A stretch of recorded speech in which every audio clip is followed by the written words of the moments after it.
Sayın konuklar, hoş geldiniz. Feyzullah Budak Bey hakkındaki bilgileri sizinle paylaşıyorum. 1951 yılında Sivas'ta doğdu. Lise öğrencisiyken Sivas'ta çıkan Hizmet ve Hakikat gazetelerinde yazıları yayınlanmaya başladı. 1969'da Sivas Lisesi'ne ve 1973'te İstanbul Üniversitesi İktisat Fakültesi bitirdi. 1975 yılında SSK Sivas Bölge Müdürlüğü'nde memuriyete başladı. 1977'de Maliye Bakanlığı'nın açtığı sınavları kazanarak muhasebet kontrolörlüğüne atandı. 1984 yılında yeni kurulmakta olan Başbakanlık Toplu Konut ve Kamu Ortaklığı İdaresi'nin mevzuatını hazırlayan komisyonda görev aldı. Ve sonra daire başkanlığına atandı. Aynı dönemde ikinci görev olarak Sivas Hazır Giyim Sanayi AŞ'nin kurucu yönetim kurulu başkan vekilliğini yürüttü. 1988 yılı sonunda Başbakanlık tarafından İngiltere'ye gönderildi ve London Sales College'de İngilizce eğitimi, London International House'da yöneticilik eğitimi gördü. 1990'da Türk dünyası ile ilişkilerin takibi, uyumlaştırılması ve geliştirilmesi konusunda Kültür Bakanı danışmanı olarak atandı. 1991 yılında Sovyetler Birliği dağılınca Başbakanlıkta kurulan Türk Dünyası Başmüşavirliği Bürosu'nda görevlendirildi. 1993 başında Kırgızistan Cumhurbaşkanı Başdanışmanı olarak atandı ve bu görevini Kırgızistan'ın başkenti Bişkek'te yürüttü. 1995 başında Kazakistan'daki Hoca Ahmet Yesevi Uluslararası Türk-Kazak Üniversitesi'nin rektör yardımcılığına atandı. Kazakistan'ın Türkistan şehrinde bu görevini sürdürürken aynı yılın Mayıs ayında Bakanlar Kurulu kararıyla üniversitenin mütevelli heyeti üyeliğine atandı. 2001 yılında üniversitenin mütevelli heyet üyeliğine ikinci kez atanan tek kişi oldu. 2007 yılında bu görevini tamamlayarak Maliye Bakanlığı'ndaki görevine muhasebet başkontrolörlüğüne olarak döndü. 1 Ağustos 2016'da görevinden emekli oldu. Yabancı dillerden İngilizceyi ileri derecede biliyor. Asıl önemli olan Türk lehçelerinin tamamına vakıf olup Kırgızca ve Kazakçası uzmanlık düzeyindedir. Kazak şairi Marjan Cumabay'ın Türk Kurtuluş Savaşı için yazdığı Uzaktaki Kardeşime adlı şiire 83 yıl sonra Kazakça olarak yazdığı ve Kazakistan'da ders kitaplarında basılan Marjan'a Cevap şiiri yazara Türk dünyasında büyük bir prestij kazandırmıştır. Çünkü artık Kazaklar onun için Marjan'ın 21. yüzyılda yaşayan ruhu diyorlar. Evli ve bir çocuk babası olan yazarın yayınlanmış eserleri şunlardır. Orta Asya mektupları, Kırgızistan, Dünü Bugünü Yarını, Kazakistan, Dünü Bugünü Yarını, Türk dünyası üzerine düşünceler, Marjan Cumabay şiirlerinde milli kimlik, Altay'daki yüreğim, Marjan Cumabay, yeniden bağımsızlık sürecinde Türk dünyasının notları, biz Türk'üz, Atatürk gücünü nereden alıyordu? Kişisel gelişim, temel konular, zaman ve stres yönetimi, liderlik ve motivasyon, Marjan, ölümü öldüren Ozan, mucize doğumlar, Türk Birliği nasıl kurulur, denetim anıları sayılabilir efendim. Biz de teşekkür ediyoruz. Şimdi Sayın Bakanım, Mahmut Kemal Zeybek, bir konuşma yapmanız için sizi buraya davet ediyorum. Aslında yani burada mikrofonla konuşmaya gerek yok da ben 2 gün önce Ankara'da bir topluluğa olmuş. 3. yaş grubunda insanlar benim gibi. Efendim emekli valiler, yargıtay üyeleri filan. Şimdi onları oraya tam bağlamak için sesimi biraz zorladım. Ve 3 gündür doğru dürüst sesim düzelmiyor. Onun için bunu kullanmalıyım. Yoksa Niye mikrofon kullanayım ki? Böyle bakıyorum dışarıya. Dışarıya bakıyorum. Alberto Laretto herhalde.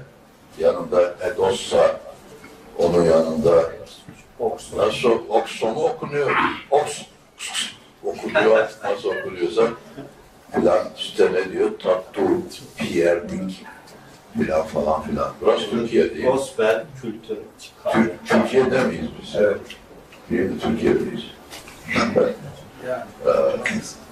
Atatürk'ten ne kadar uzağa düşmüşüz ya. Biraz değil. Evet, ben ortaokul 1. sınıfta 10 yaşındayım. Ankara Elmadağ'dayım.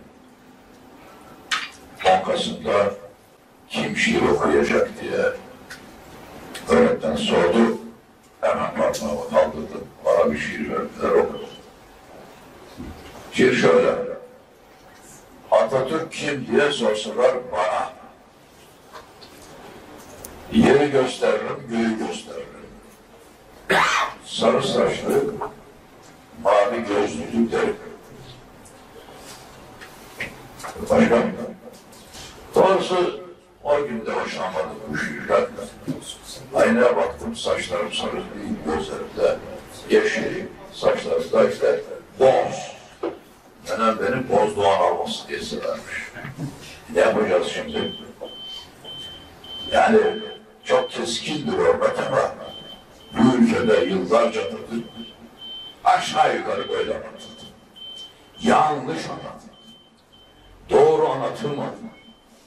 Çünkü anlatanlar da doğruyu ya bilmiyorlardı ya da gizliyorlardı. Atatürk bu ülkede gizlenmiştir. Doğrusu anlatılmamıştır.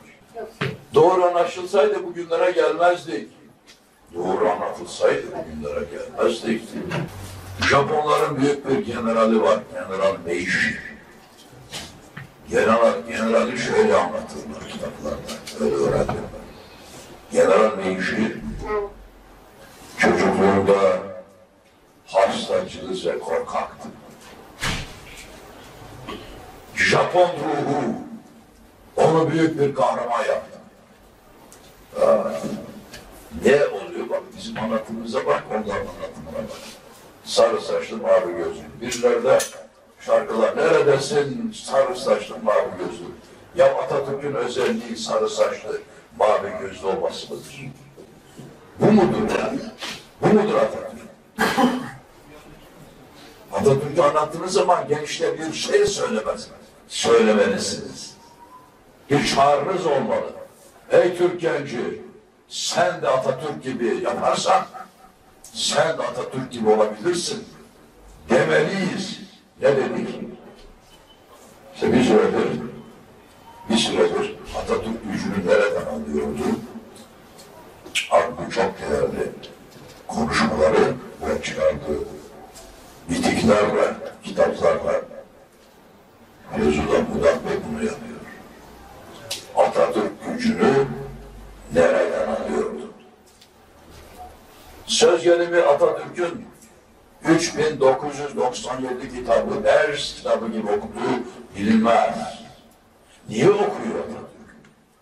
Okuduklarından yararlanıyor. Başarısı ona bağlı. İlime bağlı. Atatürk hayatta, maddiyatta ve maneviyatta en gerçek yol gösterici bilimdir, fendir derken bunu birliğiyle uyguladı ve başardı. Başarısının sebebi bilimdeki üstün nitelikleridir. Atatürk bilgindir. Ona Batılılar Çankaya'nın bilgini ya da Çankaya'nın filozofu diye tanımlarlar. Bizim bundan haberimiz yok. Atatürk'ün bir bilgin olduğunu, çok okuduğunu, öğrendiğini ne yazık ki biz anlatamadık. Savaşlardaki başarısı da buna bağlıdır. Savaşın yani Türk devrimini gerçekleştirirken ortaya koyduğu başarı da buna bağlıdır. Dönemindeki dış siyaset de buna bağlıdır. İç siyaset de buna bağlıdır. Yaptık. Ya geometri kitabı yazanlardan daha söz ediyoruz. Geometri kitabı. ve coğrafi terimlerini Türkçe olarak ortaya koyan bir kişiden bahsediyoruz. Dolayısıyla Atatürk'ü böyle anlatmalıyız. Atatürk Derneği'ni bu amaçla kurduk biz. Atatürk'ü doğru anlatmak için. Çünkü bu ülkede ne Atatürkçüyüm diyenler ne de Atatürk karşıtları Atatürk'ü doğru dürüst anlatmadılar. Çünkü bilmiyorlardı. Bilseler anlattılar. Niyetleri kötü değil. Niyetleri iyi ama bilmiyorlar. Nasıl anlatılması gerektiğini bilmiyorlar. Hala da bilinmiyor. Evet. O yüzden bu konuşma ve değerli kardeşimin çıkardığı kitaplar çok değerli. Ben de her salı saat 9'da, akşam 9'da Ötüken Gerçektir adıyla bir saatlik bir yayın yapıyorum. Şimdi pazartesi günü çekim yapacağız. O yayını yaparken arkada kitaplar görünüyor. Ama kitapların iki kanadında, bir tarafta sağımda ve solunda Feyzullah Bey'in kitapları ama göze çarpıcı yerde Atatürk gücünü nereden alıyordu? Bu kitaplar. Niyetçilikleri izleyenler kitapları görsünler, okusunlar. Çok çok okusunlar. Çocuklarımıza okutalım. Çocuklarımıza okutalım ki çocuklarımız bilgiye ve bilgiye yönelsinler. Ancak böyle yeniden Atatürk dönebiliriz yeniden. Bu arada değerli Ayşe Işık Hanım'la pazartesi günü çekime başlayacağız. Cem TV'de her hafta yayınımız olacak. Bunun yanında bu reklamlara gidelim. Bunun yanında Flash TV'de ben her çarşamba günü 4.30'da sonra gece 12'de yeniden yayınlanıyor. Mustafa Cemil Kılıç'la Türklüğü konuşuyoruz. Bu arada da söyleyeyim. Yine yakınlarda Kanal B'de Batı'yı aydınlatan, Batı'nın aydınlanması konusunda bir hazırlığım var. Yıllardan beri onu anlatırım. 84 hafta TRT'de Atatürk'ü anlattım. 20 yıl önce kaldırdılar yeter. Artık anlaşılır falan diyerek şimdikiler. Sonra Kanal B'ye geçtim. Orada 52 hafta daha anlattım. Sonra yıllar geçti. 26 hafta daha anlattım. Nereye benden konferans isteyenler olursa önce Atatürk diyorum. Buna karşılık hala Atatürk'le ilgili okumalarımda bilmediğim birçok yönü ve gerçek olduğunu görüyorum. Atatürk'ü çok okumalı ve anlatmalıyız. Annem bir ara dedi ki ya sen oğlum Atatürk'ten başka bir şey bilmiyor musun? Önce Ahmet Yesevi, şimdi de Atatürk diyorsun filan. Dedim anne sen bu söylediğine göre demek yeteri kadar anlatamamışım. Daha çok anlatmalıymışım.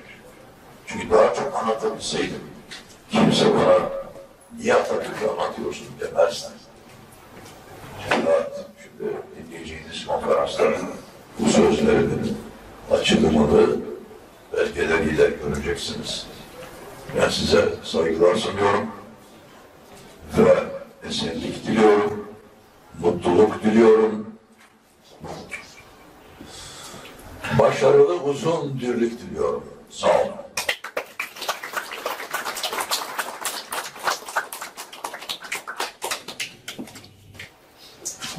Efendim, bu dinlence gününde zamanını ayırıp, vaktini bölüp, Atatürk gücünü nereden alıyordu sorusuna cevap arayıp, bu cevabı merak edip burada bulunan bütün hanımefendileri ve beyefendileri ve çocukları en derin saygılarımla selamlıyorum çocuklar aramızda.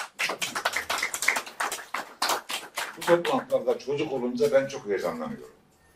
Çünkü aslında anlatılması gerekenler onlar için. Yeni nesiller, yeni umutlar, geleceğimiz. Onlar çok basit söyleyelim. Yani 1919'da veya 1990'lı yıllarda o çocuk olmasaydı bir çocuk, bugün biz olmayacaktık. Bir çocuk onun bilinçli olması o kadar önemli. Çünkü Atatürk'ün gücünü nereden alıyordu olduğuna vereceğimiz cevap, bizim de bugün içerisinde boğuştuğumuz, bir türlü çözemediğimiz bunalımlarımızın, kaoslarımızın temelinde yatan soru. O güçten bizim de beslenmemiz lazım ve biz bunun idrakinde değiliz. Bunun için de başımız beladan kurtulmuyor. Bugün bu toplantımızdaki konumuz bu olmasaydı, daha alışılmıştır ya, daha geniş başlıklar konur bu tip sohbetlere. Mesela yaşadığımız problemlerin altında yatan sebepler nedir? Türkiye niye bu problemleri yaşıyor? Neden bunlar oluyor? Böyle bir konuşma için ben huzurunuza gelmiş olsaydım, yıllar önce İstanbul Üniversitesi İktisat Fakültesi'nde Sabri Ülgener'den, Ahmet Kılıçbay'dan, Sencer Divitçioğlu'ndan, İdris Küçükömer'den, Ziyaettin Fahri Fındıkoğlu'ndan, Nevzat Yalçıntaş'tan iktisat dersleri almış bir iktisatçı kimliğiyle size saatlerce anlatırdım sebepleri. Saatlerce. Onun üstüne Maliye Bakanlıkları döneminde Ziya Müezzinoğlu gibi, İsmet Sezgin gibi, Ahmet Kutçebe Altınçın gibi, Kaya Erdem gibi, Abdüllatif Şener gibi, Lütfullah Kayalar gibi Maliye Bakanlarıyla çalışmış bir maliye denetçisi sıfatıyla, maliyeci sıfatıyla maliyecilik açısından saatlerce anlatırdım bu sebepleri. Kültür Bakanlığı'nın özel yetkili danışmanı ve kültür adamı kimliğiyle saatlerce konuşabilirdim. Bir Türk dünyası uzmanı kimliğiyle saatlerce konuşabilirdim. Ama siz deseydiniz ki saatlerce konuşma, bize tek cümleyle söyle. Niye bu haldeyiz? Bu problemler neden doğuyor? Bunun sebebini bana tek cümleyle mümkün olduğunca kısa söylerdim. 3 kelimeyle söylerdim. Atatürk'ü doğru anlamamak. Ve konumuz yine döner bugünkü konu olurdu. O yüzden konumuz bugün Atatürk gücünü nereden alıyordu? Benim pedagojik bir yöntemim var. Bu sohbetlerde deneyerek bulduğum, geliştirdiğim ve uyguladığım, zamanda yolculuk yapacağız. Bu sorunun cevabını temelinden kavramamız için, daha etkin bir şekilde kavramamız için bir zaman yolculuğu yapacağız. 100 yıl geri gideceğiz. 1900'lü yılların başlarına gideceğiz. İnsanlık tarihinin tanıdığı en büyük devletlerden, en güçlü devletlerden birisindeyiz. Buradaysak da başkentindeyiz mesela. Evet, bu büyük bir devlet ama bir başka gerçek var. 250 yıldan beri hiçbir başarının sahibi olmamış. 250 yıldan beri devamlı geri gitmiş, devamlı kaybetmiş, çöküşe geçmiş bir devletteyiz. O devletin tebaasıyız. Tebaa tabirini bilinçle seçiyorum. Özellikle seçiyorum çünkü gerçekten tebaayız orada. 200 küsür yıldan beri hiçbir şeyi başaramamış, hep kaybetmiş bir toplumun bireyleri olarak derin bir aşağılık kompleksi içerisindeyiz. Güçsüz hissediyoruz kendimizi. Zayıf ve çaresiz hissediyoruz. Daha kötüsü, batılı uluslara karşı derin bir kompleks içerisindeyiz. Bizim hiçbir şeyi başaramayacağımıza, batılıların her şeyi başaracağına dair keskin inançlarımız var. Ne acı ki, işte o gözle gördüğümüz batılı uluslar bir gün bu ülkeyi istila etmeye başlıyor. Dört bir yanından işgal başlıyor. İşte o yüzden devleti yöneten padişah, halife ünvanı olmasına rağmen, İslam dünyasının lideri olmasına, bütün İslam dünyasına talimat gönderme gücü olmasına rağmen, sadrazamı, genelkurmay başkanı, vezirleri, ellerinde ordu var, ellerinde bürokrasi var, ellerinde bütçe var, devlet yönetme yetkisi ve gerçek bir sorumluluk var üzerlerinde. Buna rağmen bu anlattığım psikolojik ve sosyolojik ortam sebebiyle bir savaş yapmayı ve düşmanı bu topraklardan silip söküp atmayı göze alamıyorlar. Düşünemiyorlar bile. Düşünebildikleri en büyük şey hangi büyük devletin mandası altına girsek doğru yapmış oluruz. Gerçek bu. Toplumun yüz yüze olduğu gerçek bu. Peki Atatürk nerede yetişti? Hangi atmosferde büyüdü, çocukluğunu, gençliğini yaşadı? Aynı ortamda. Hiç kimsenin göze alamadığı, yetki sahibi olduğu halde, imkan sahibi olduğu halde ve sorumlu olduğu halde göze almadığı bir savaşı, bence savaşı bir kenara koyun. Savaştan sonra yaptıkları savaştan çok daha önemli. Yeni bir devlet, yeni bir toplum, yeni bir kimlik yaratmak. Böyle bir zeminden. Bu çok büyük bir iş. Bu gücü nereden buldu? Bunun bir farkı olmalı. O dönemde bugün olduğu gibi yine toplumu yönlendiren, toplumda kanaat oluşturan kanaat önderleri vardı. Onlardan birinin resmini sunuyorum. Bu resmini arayarak buldum. Özellikle sakallı, arkasında Arap harfleriyle yazılar olan bir resmini. Başka resimleri de var. Ki bu görüntünün altından neler çıkabildiğini görebilelim, çarpıcı olsun diye. Muhtemelen hepinizin bildiği bir isim. Adı gelince göreceksiniz. Abdullah Cevdet. O kadar önemli bir adam ki, Ankara'yı bilenler için söylüyorum. Atakule'nin üst tarafında Atakule'ye doğru bakan bir vali konağı vardır. Protokol girişi Atakule tarafından yapılır, Çiroğlu Caddesi'nden. Ama normal giriş çıkışı arka sokaktan yapılır.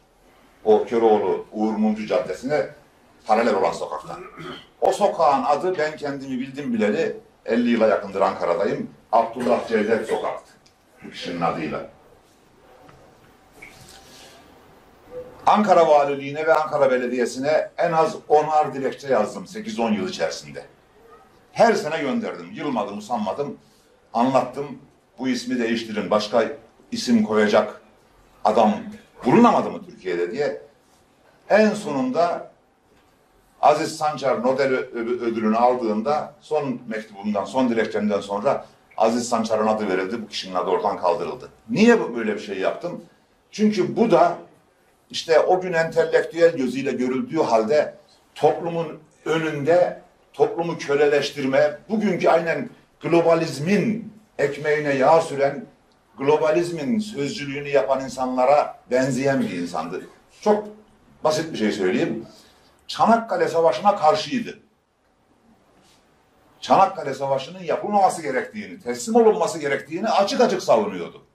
Bakın, kendine ait İçtihat dergisi, savaş bitmiş, kazanılmış, düşman sürülmüş, insanlık tarihinin en büyük zaferlerinden biri kazanılmış, Türkiye bunu kutluyor ama İçtihat mecmuasında bir yazı yazıyor ve son cümlesi şöyle bitiyor: medeniyet kapımıza kadar geldi, biz onu geri teptik. Tüyler ürperiyor insanın, değil mi? Bugün keşke Yunanlı galip gelseydi diyenlerle aynı şeyi söylüyor 100 yıl önce bundan. Hicap ederek, bu kelimeyi de sevmiyorum ama utanarak, sıkılarak, ezilerek, çarpıcı olmasını istediğim için söylüyorum, bağışlasın beni hanımefendiler.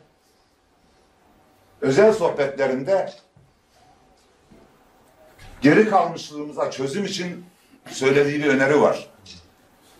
Amerika'dan ve Avrupa'dan damızlık erkekler getirip ırkımızı ıslah etmemiz gerekir diyebilen bir aşağılık. Toplum böyle bir toplum. Böyle bir toplumdan Mustafa Kemal çıkıyor. Bakın, Rauf Orbay, Mustafa Kemal'in Kurtuluş Savaşı'ndaki silah arkadaşlarından birisi. Fakat siyasette ihtilafları olduğunu biliyoruz, değil mi? Yani ayrı bir parti bile kurdu. Atatürk'ün partisine karşı sonradan. Rauf Orbay, Türkiye Cumhuriyeti'nin de 3. başbakanı, Sivas milletvekili olarak bu başbakanlığı yaptı. Tam bu resmini gördüğünüz yaştayken Kara Harp Okulu'nda bir konferansa geldi. Aslında bunları anılarında da yazdı ama yaşanmışlık çok çarpıcı bir şey. Birebir, birinci ağızdan dinlediğim olayı anlatıyorum size. Şurada bir genç görüyorsunuz. Bu genç askeri tıbbi öğrencisi, o konferansı izleyenlerden birisi. Bugün Sayın Bakan'ın da benim de çok yakın dostumuz. Allah uzun ömür versin, sağlıklı, hayatta kulak burun boğaz mütehassısı Ankara'da Tandoğan'dan Anıtkabir'e doğru giderken sol tarafta Turgut Reis Caddesi var. Orada 2 numarada Kent Kulak'ta hala hasta kabul ediyor haftanın 2 günü. Emekli tabip albay. Kendisi Mustafa Kahramanyol. Mustafa Kahramanyol o konferansın akşamı, çok özel meraklı bir arkadaşımız bu. Sıhhiye Ordu Evi'nde 5-6 arkadaşıyla beraber Rauf Orbay'ı ziyaret etti. Sohbetinden istifade etmek için. Bu sohbet sırasında ısrarla Atatürk'e dair sorular sorulmaya başlanınca Rauf Orbay akıllı adam anladı ve aynen şunu dedi. Bunu bana Mustafa Kahramanyol anlattı. Ben de yazdım. Sevgili gençler, biliyorsunuz benim Atatürk'le bazı siyasi ihtilaflarım olmuştur. Hatta aramızda sizin bilmediğiniz bazı askeri ihtilaflar bile olmuş olabilir. Olabilir değil, vardı. Atatürk nutukta bahsediyor bunlardan. Ama bunların hiçbir önemi yoktur. Tarihe tanıklık eden bir büyüğünüz olarak benim size Atatürk hakkında söylemem gereken ve sizlerin de bir Türk evladı ve müstakbel bir Türk subayı olarak Atatürk hakkında bilmeniz gereken şudur. Eğer o günlerde Mustafa Kemal olmasaydı, bildiğiniz o kadrodan hiçbirimiz onun yaptıklarını yapmayı ve bu hareketin liderliğini göze alamazdık. Ama Mustafa Kemal, kurtuluş ve yeniden doğuş konusunda öyle derin bir inanca ve öyle güçlü bir iradeye sahipti ki, bizim hiçbirimiz olmasaydık bile o, saman pazarındaki hamalları toplar, onlarla bu savaşı yapar ve kazanırdı. Böyle bir inancı vardı Mustafa Kemal'in. Bu baba yiğit Ali Fuat Cebesoy. En yakın arkadaşlarından birisi. Hatta Büyük Millet Meclisi kurulduktan sonra ilan edilen devleti ilk tanıyan Sovyetler Birliği'nin başkentine de ilk gönderilen büyükelçi. Macan Cumabay'ın Türkistan coğrafyasından topladığı altınları, hanımların kulaklarından küpeleri, kollarından bilezikleri, yüzükleri parmaklarından bir torbayla toplayıp 3000 kilometre yolu yürüdü. Moskova'ya götürdü. Ali Fuat Cebesoy orada büyükelçiydi. Ona teslim etti. Türk Kurtuluş Savaşı'na Türkistan halkının yardımıdır diye. Öyle bir büyükelçi. Bir kitabı var. Sınıf Arkadaşım Atatürk diye bir kitabı var. Ali Fuat Cebesoy'un. Bu kitabında 1907 yılında henüz 26 yaşında genç bir yüzbaşı iken ülkenin durumu ve geleceğine dair bir tartışmaları sırasında Mustafa Kemal'in kendisine şunları söylediğini yazıyor. Meşrutiyet köhneleşmiş ve insicamını kaybetmiş olan Osmanlı İmparatorluğu'nun gövdesi üzerinde değil, aksine Türk çoğunluğunun yaşadığı kısım üzerinde düşmanların yani büyük devletlerin yapacağı bir tasfiye yerine kendi başına bir Türk devleti kurulmalıdır. Nüfusun yarısı Türk olmayan ve halbuki geniş bir saha işgal eden devletin bütün varlığı ve müdafası Türk'ün omuzlarına yüklenmiş, Hristiyan azınlıklar ise yalnız kendi çıkarlarını sağlamakla kalmıyor, komşu ve aynı ırktaki devletlerle birleşmek için fırsat kaçırmak istemiyorlar.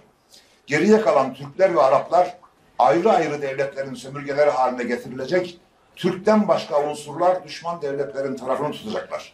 Şu halde devlet gövdesinin çökmesiyle hasıl olacak enkazın altında ezilip perişan olmak mı, yoksa çoğunluğu Türk olan milli sınırlara çekilerek burasını savunmak mı daha doğru ve hayırlı olacak?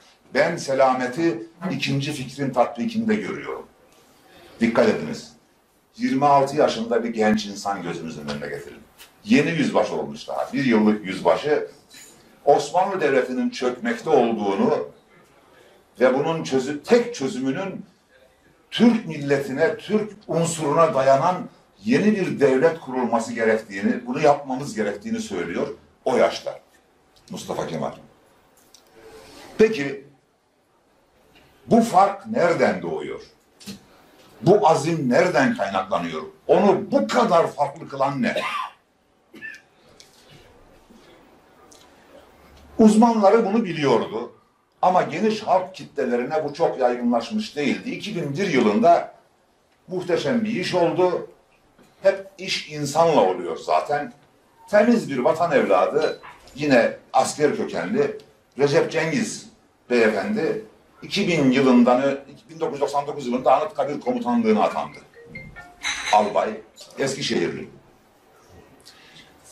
Anıtkabir Derneği diye bir dernek var. Derneğin statüsüne göre Anıtkabir komutanı olan asker aynı zamanda derneğin de başkanı oluyor. Bu derneğin imkanlarını kullanarak Recep Cengiz Bey muhteşem bir iş yaptı. Tarihe yön veren, tarihi etkileyen muazzam bir iş yaptı. Neydi o iş? Atatürk'ün okuduğu tüm kitaplar, yani okuduğu demeyelim, Atatürk'ün el yazısıyla üzerine not yazdığı 20 kişilik bir bilim komisyonu oluşturdu. Bu komisyonun içerisinde kaligrafi, yazı uzmanları vardı. El yazısı uzmanları vardı. Önce o uzmanlar yazıların Atatürk'e ait olup olmadığını tespit ettiler. Bu şekilde tespit edilen 3997 kitap çıktı. Bunların hemen hemen tamamına yakını 18-19 kitap hariç 1880'i diyelim, 1980'i aşağı yukarı Çankaya Köşkü'nden çıktı. Bir 18-19 civarında kitap İstanbul Üniversitesi'nden ve İstanbul Üniversitesi Kütüphanesi'nden, eski meclis kütüphanesinden 5-10 kitap geldi. Hepsi 3997 kitap. Dikkat edin.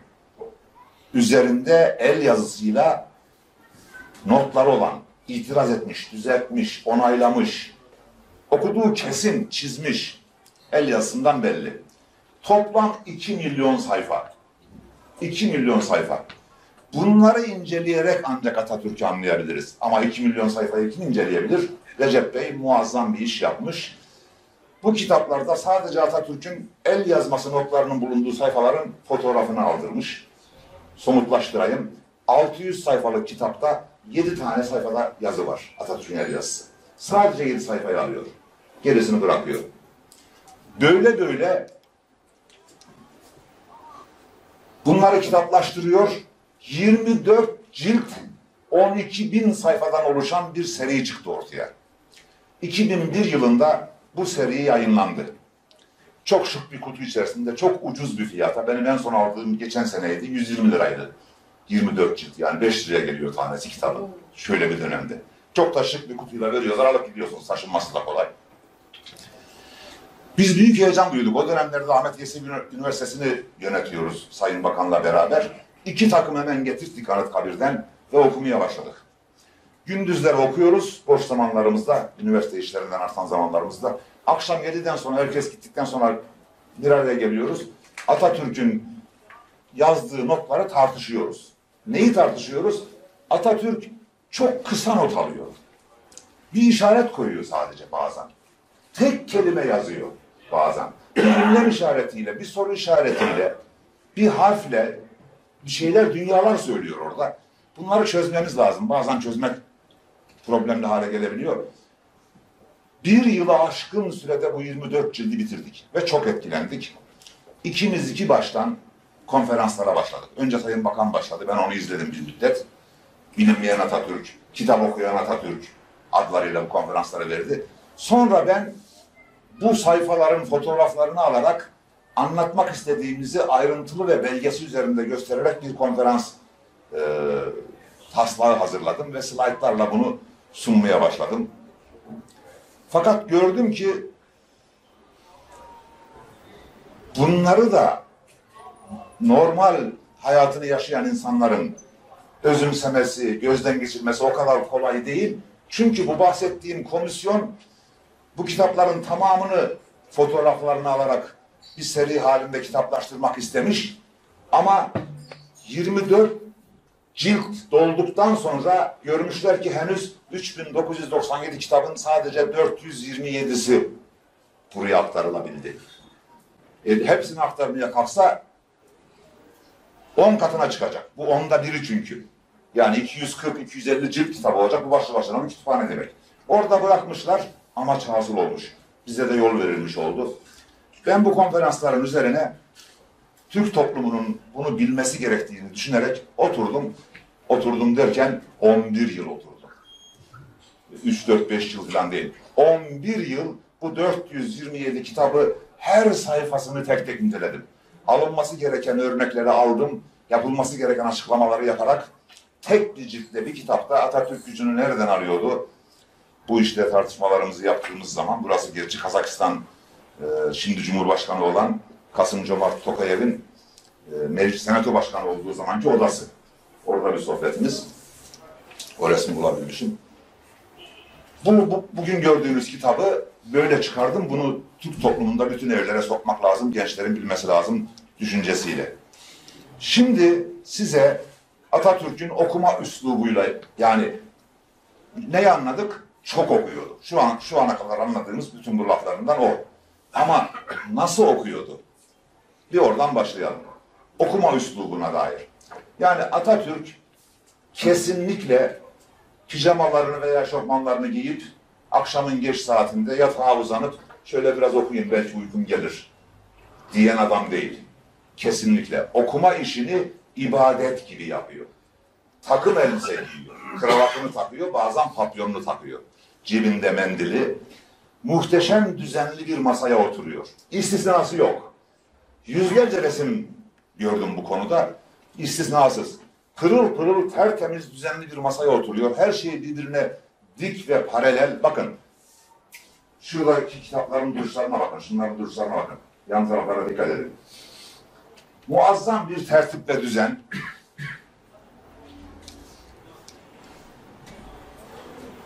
Benim tespitlerime göre okumada önem verdiği ilk 5 sıra şu.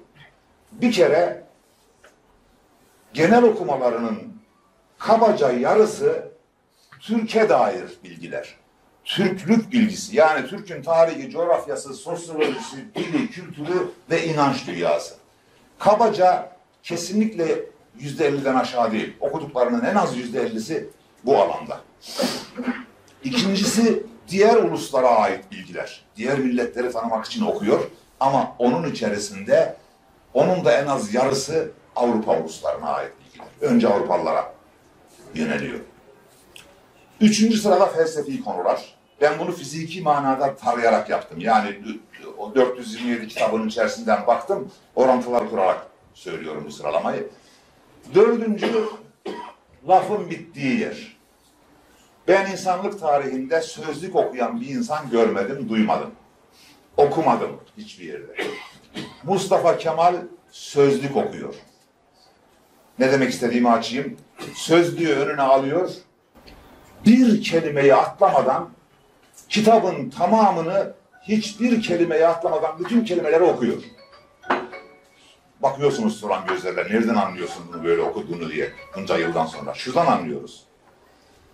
Bir sayfada 14 tane kelime var, 8'inde not var.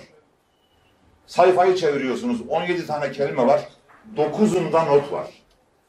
Kitabın yan taraflarında yazılmadık yer bırakmamış. Her kelimeyle ilgili notlar almış.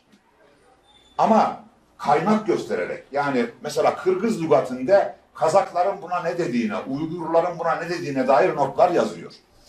Bildiğini yazıyor ama kaynak kullanarak öğrendiğini de kaynak gösteriyor. Böyle bir akademik de bir terbiyesi var. Radloff sözlüğü 1. cilt sayfa 1368 diye not alıyor kenarına. O kelimenin karşılığını, başka Türk lehçelerindeki karşılığını yazıyor.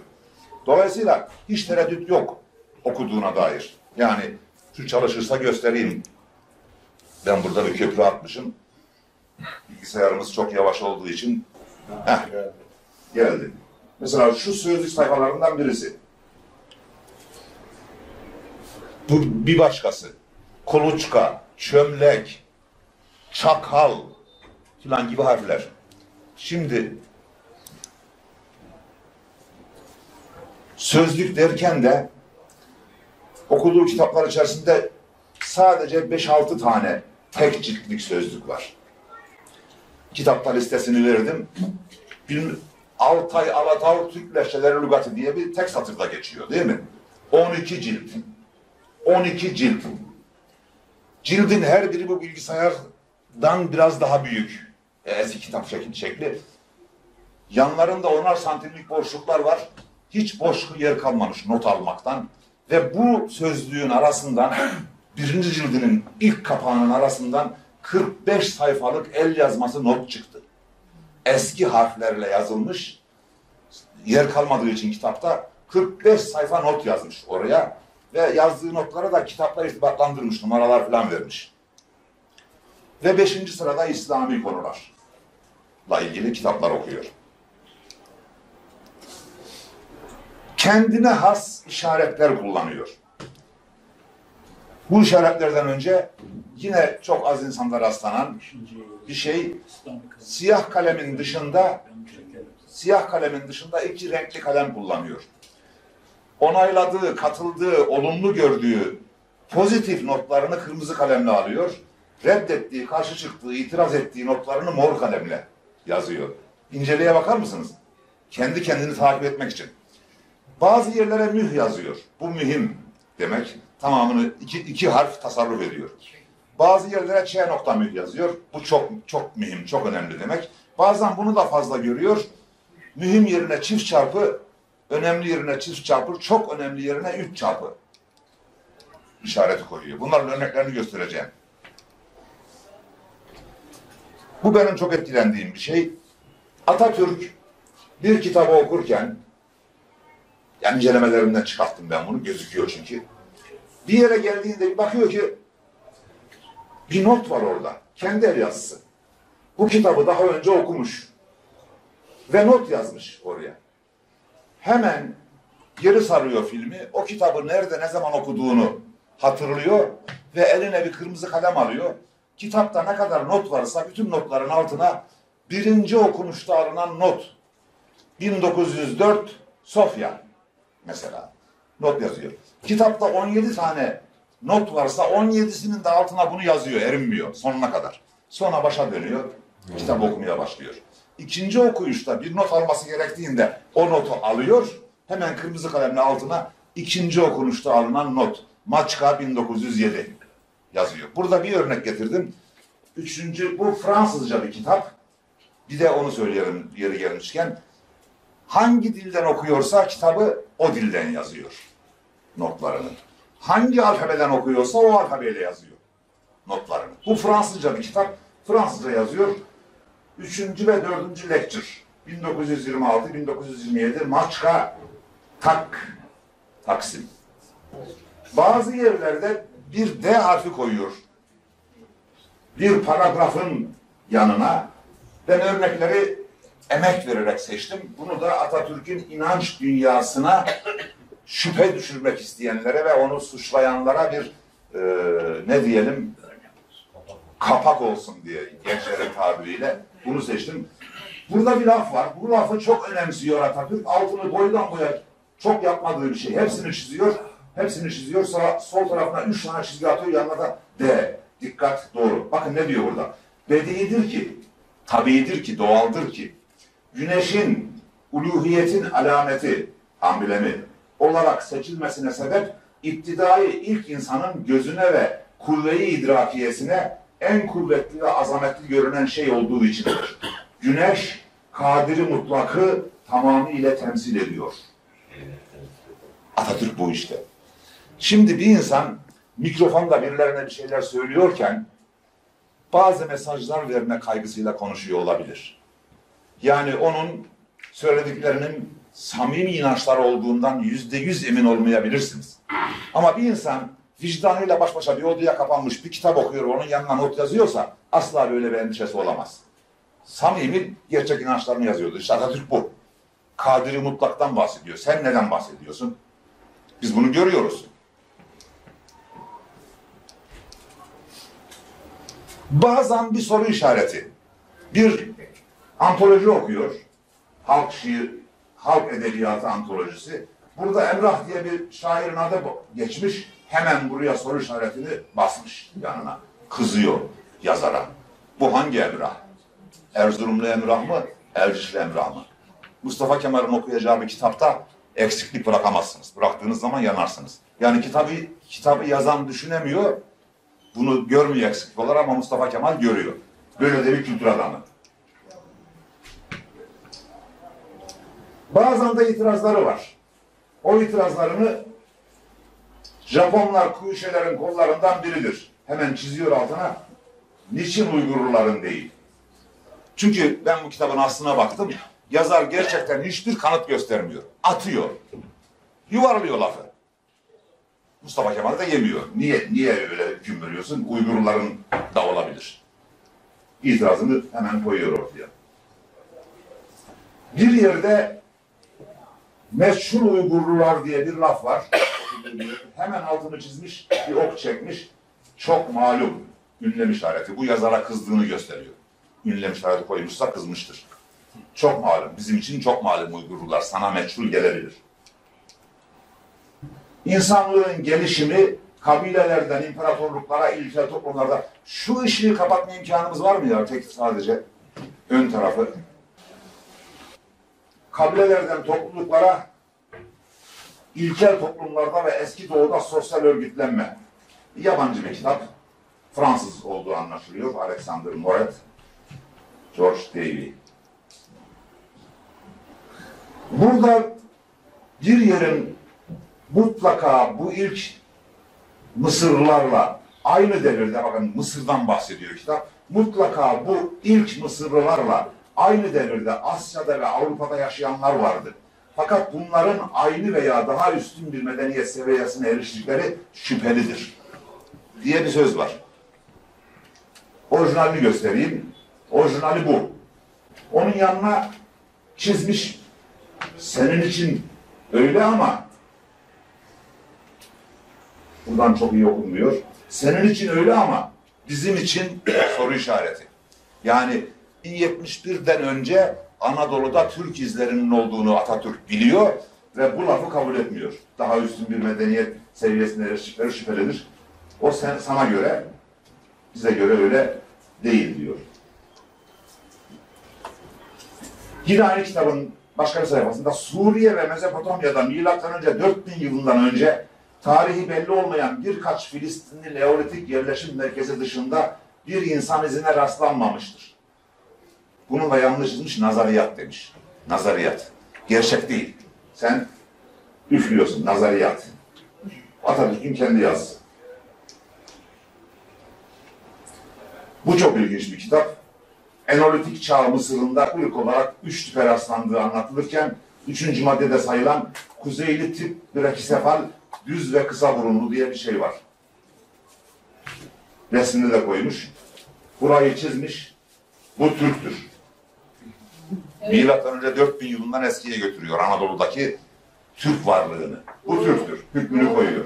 Doğru. Ve Atatürk bugün bunlar ispatlanıyor. Aradan geçen 100 yıldan sonra yapılan araştırmalar, Göbekli Tepe'den çıkanlar, Yazılıkaya'da okunanlar, Kazakistan bozkırlarında çıkan altın elbiseli adamlar, bütün bunların gerçek olduğunu bugün ortaya çıkardı ama o bu bilgilerden mahrumken bunları söylüyor. Dolayısıyla affedersiniz. Bütün bunları, bu bilgileri nereden buldu? İşte anlatıyorum. Anlatmaya devam ediyorum. Okuduğu kitaplardan buldum. Okuduğu kitaplar söylüyor. O bilgileri, o kaynakları nereden buldu Mustafa Kemal? Anında getir diyor. Şimdi anlatacağım. Tamam. Anlatacağım. Anında Türkiye'de kimsenin haberi olmadığı halde biraz sonra Mur kıtası ile ilgili çok ilginç bir şey anlatacağım size. Kimsenin haberi yok. Getiriyor kendisi. Burada başka bir şey anlatıyor. Onlar da Türk. Yukarıdan çizmiş getirmiş. Doğru. Mısır'ın hanedan ırkı Afrikalı unsurlar içermekle birlikte Akdenizlidir. Yazar bu kadar yazmış. Detayına girmiyor. Mısır'ın hanedan ırkı, bu milattan önceden bahsediyoruz 4000'lerden. Afrikalı unsurlar içermekle birlikte Akdenizlidir. Ama onun altını hemen çizmiş. Şurada o laf yazıyor. Altına ok çekmiş. Onlar da Türk. Doğru. Doğru. Şimdi gelelim bu kaybolan Muğ kıtasına. Evet. Bunu bir genel manada anlatacağım. Çünkü tek tek anlatırsak çok uzun sürecek. Kolonel James George Ward adında biri, adından anlaşılacağı üzere esas mesleği askerlik, albaylıktan emekli olmuş ama çok enteresan bir adam. Çok ilginç alakaları var. Balık uzmanı, maden uzmanı aynı zamanda. Yani kafayı bir şeye takıyor, yıllarını görüyor, o konuda uzmanlaşıyor. Ve kaşif bir yaratılışa sahip. 20 yıla yakın, 15 yıldan fazla Birinci Dünya Savaşı'ndan sonra Asya'yı dolaşıyor. Ve Tibet rahipleriyle gidip yaşıyor. Tibet rahiplerinin yanında yıllar geçiriyor, aylar geçiriyor. Onlardan birisinden Tibet tabletlerinin okunma şifrelerini falan öğreniyor. Yani buradan Muğ medeniyetine yürüyor. Muğ medeniyetiyle ilgili bazı ipuçları ele geçiriyor ve bunları derinleştirerek Amerika'ya döndükten sonra 4 tane kitap yazıyor. Bu 4 kitap Kaybolmuş Mu kıtası, Mu'da öğretilen kozmik kuvvetler, Mu çocukları, Mu'nun mukaddes sembolleri. 4 kitap.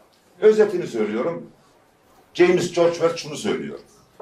Günümüzden 50.000 yıl önce Asya'nın doğusunda, Amerika'nın batısında bir netice, kendi tabiriyle bunun doğal sonucu olarak Büyük Okyanus'un ortasında büyük bir kıta vardı. Amerika kıtası kadar, Kuzey Amerika kıtasına yakın büyüklükte bir kıtadan bahsediyoruz. Yani 10.000 metreye 5.000 metre elips şeklinde bir kıta düşünün. Bu kıta çok büyük yer hareketleri, dünyanın tamamını etkileyen bir sarsıntı sonucu çöktü. Okyanus bunu bastı ve sulara gömüldü. Bu medeniyet yok oldu. Ama döneminin en üstün medeniyetiydi. Dönem dediği 50.000 yıl önce.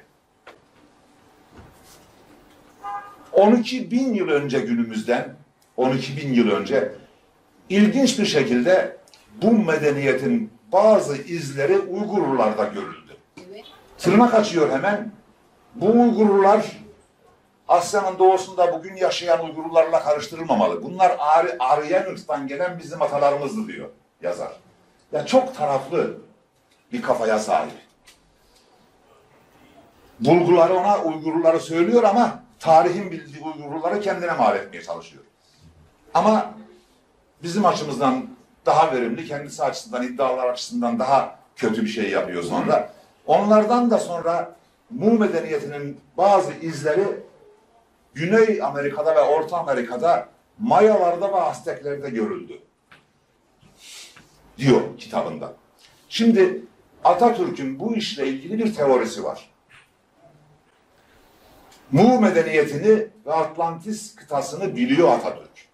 Kabul de ediyor aynen yazar gibi. Ama yeri konusunda yazara katılmıyor. Şimdi göstereceğim. 4 kelimeyle, sadece 4 kelimeyle 4 cilt kitabı sırt üstü çeviriyor Atatürk. 4 kelimeyle. Kenarına 4 kelime yazıyor, dünyaları anlatıyor. Onun inancı şu, böyle bir medeniyet vardı, böyle bir coğrafyada vardı.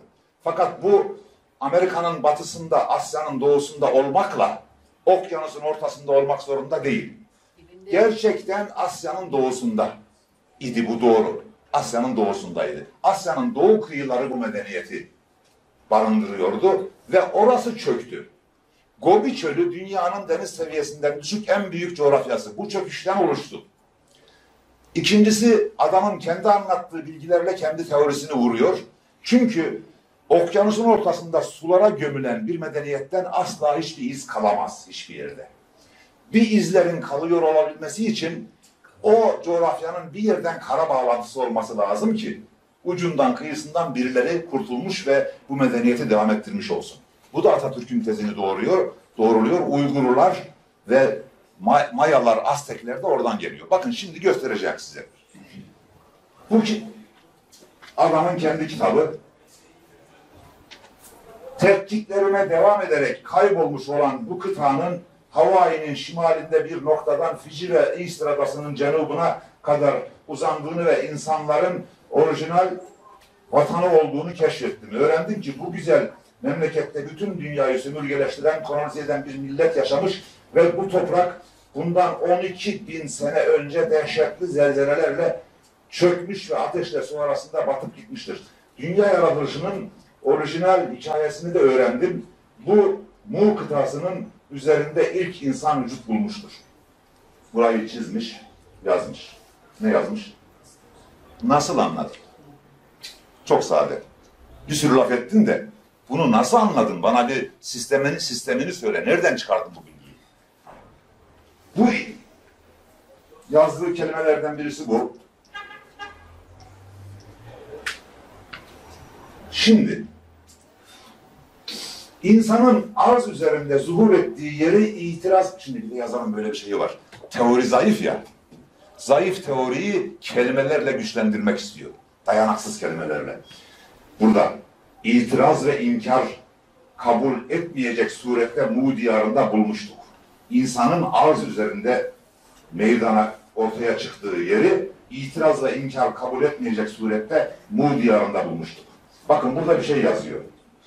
Akarazan. Bu Anadolu'da çok kullanılan bir tabir değil. Selanik göçmenleri bilir bunu. Batı Trakya'da çok yaygın bir tabirdir. Aynen şu anlama gelir. Ah, bilmemekten, cehaletten kaynaklanan zannetme durumu. Burada tanık olduğumuz budur diyor. Akarazan. Sen bilmiyorsun gerçeği. Az biliyorsun, yarım biliyorsun. Bu bilmemekten kaynaklanan cahilliğinle bir zan ortaya koyuyorsun. Altına yazmış yerini. Şarkı Asya'dadır. Doğu Asya'dadır. Tek kelimeyle yerini de söylemiş. Moğol Gobi Çölü. O çöküntüden bahsediyor. Bunlar göçmen. Yer değiştiriyorlar, oraya gidiyorlar, buraya geliyorlar. Sen bunu kültürün uygun olmadığı için kavrayamıyorsun bir türlü. Teorisini böylece Atatürk bu 4 kitabı 1934 yılında yayınlanır yayınlanmaz Amerika'dan getirtti. 4'ünü de kendisi için Türkçe'ye tercüme ettirdi. İngilizce çünkü ileri düzeyde bilmiyor. Hiç bilmiyor değil, biliyor. Benim ileri düzeyde İngilizcem var diyenlerin çoğundan da iyi biliyor hatta. Ama bu çok hassas bir konu. Bunu güvenemiyor. 4 cildi de tercüme ettiriyor. Oradan okuyor. Ve bu notları onların üzerine yazıyor. Sonra Dışişleri'nden Tahsin Bey isminde bir diplomatı Guatemala konsolosluğuna tayin ediyor ve yanına çağırıyor. Bunları anlatıyor. Böyle bir durum var. Git oraya. Mayaları ve Aztekleri özellikle incele. Bizimle ne benzerlikleri var? Bizimle ne paralel noktaları var? Bana bunları bildir. 2 ay sonra gelen mektubunda bir müjde veriyor Tahsin Bey. Paşam, ilginç bir kelime buldum. Mayalar tepeye tepek diyorlar. Aynen bizim gibi, bize benzer şekilde. Tabii Tahsin Bey Türk lehçelerini bilmiyor. Atatürk Türk lehçelerine dair onlarca, yüzlerce cilt kitap okumuş ve her kelimeyi tek tek irdelemiş bir insan. Oğuz grubunun dışında Karluk ve Kıpçak gruplarında Türkçe bizim konuştuğumuzdan ibaret bir dil değil. Kıpçakların konuştuğu da Türkçe. Uygurların ve Özbeklerin konuştuğu Karluk dili, Sibir dilleri var ayrıca Türkçe kökenli. Onların hepsi tepek diyor. Tepek diyor. Tepe demiyorlar. Atatürk de bunu biliyor. Bu tam gözünden vurmadır. Ve arkasından 20'ye yakın rapor geliyor. O raporların tamamı bugün Türk Tarih Kurumu'nda. Sonra soyadı kanunu çıkınca bu olaya atfen Tahsin Bey'e Maya Tepek, Tepek kelimesini gönderdi ya, Mayalardan aldı gönderdi. Maya Tepek soyadını Atatürk veriyor bu adama. Atatürk'ün yarım kalan işlerinden çok istisnai olarak tamamlanmış çok önemli bir iş bu. 2005 yılında, 2004 yılında Sayın Bakan Ahmet Yesevi Üniversitesi Mütevelliyet Başkanı iken Doçent Doktor İsmail Doğan bütün görünüşüyle, şekliyle, şımaliyle Mayalara ve Azteklere benzeyen ilginç bir şey oldu, tevafuk oldu. Yani öğretim üyemizdi, bizim buyurun. Tipe bakın adamın. Boynunda bir kolye var, kurt dişi kolyesi. 1 yıllığına gönderdi. Güney Amerika ve Orta Amerika'da 1 yıla yakın süre geçirdi. Gidiş geliş yolunun dışında bölgede 10.000 kilometre yol yaptı üst üstüne ve muhteşem bir kitapla döndü Türkiye'ye. Mayalar ve Türklük. Bunu üniversite bastırdı. Tahsin Maya Tepek'in bulgularını 100 katına çıkardı İsmail Doğan Bey. Beni çarpan da kelimeler değil, kilimler ve halılar oldu. Kilimlerdeki ve halılardaki nakışları Türk'ün köyünde yaşayan kız çocukları kalıplardan dökmezler. Yüreklerinden ve kültürlerinin genlerinden getirip dökerler oraya. Böyle taşınır gelecek yıllara. Şimdi size Maya kilimlerini gösteriyorum. Hiç yabancı geliyor mu? Gidin Sivas'ın Sivrialan köyünde bu kilimleri görürsünüz yerlerde serili olarak. Aynı nakışları. Yıldızeli'de, Hafif'te veya başka köylerde. Evet. Bu tesadüfen olamaz. Bu bir gen birliğinden başka hiçbir şeyle izah edilemez. Genç kızların bu nakışları vurması. Şimdi özetle bu şu ana kadar söylediklerim Türk tarih tezini anlatmaya çalıştım.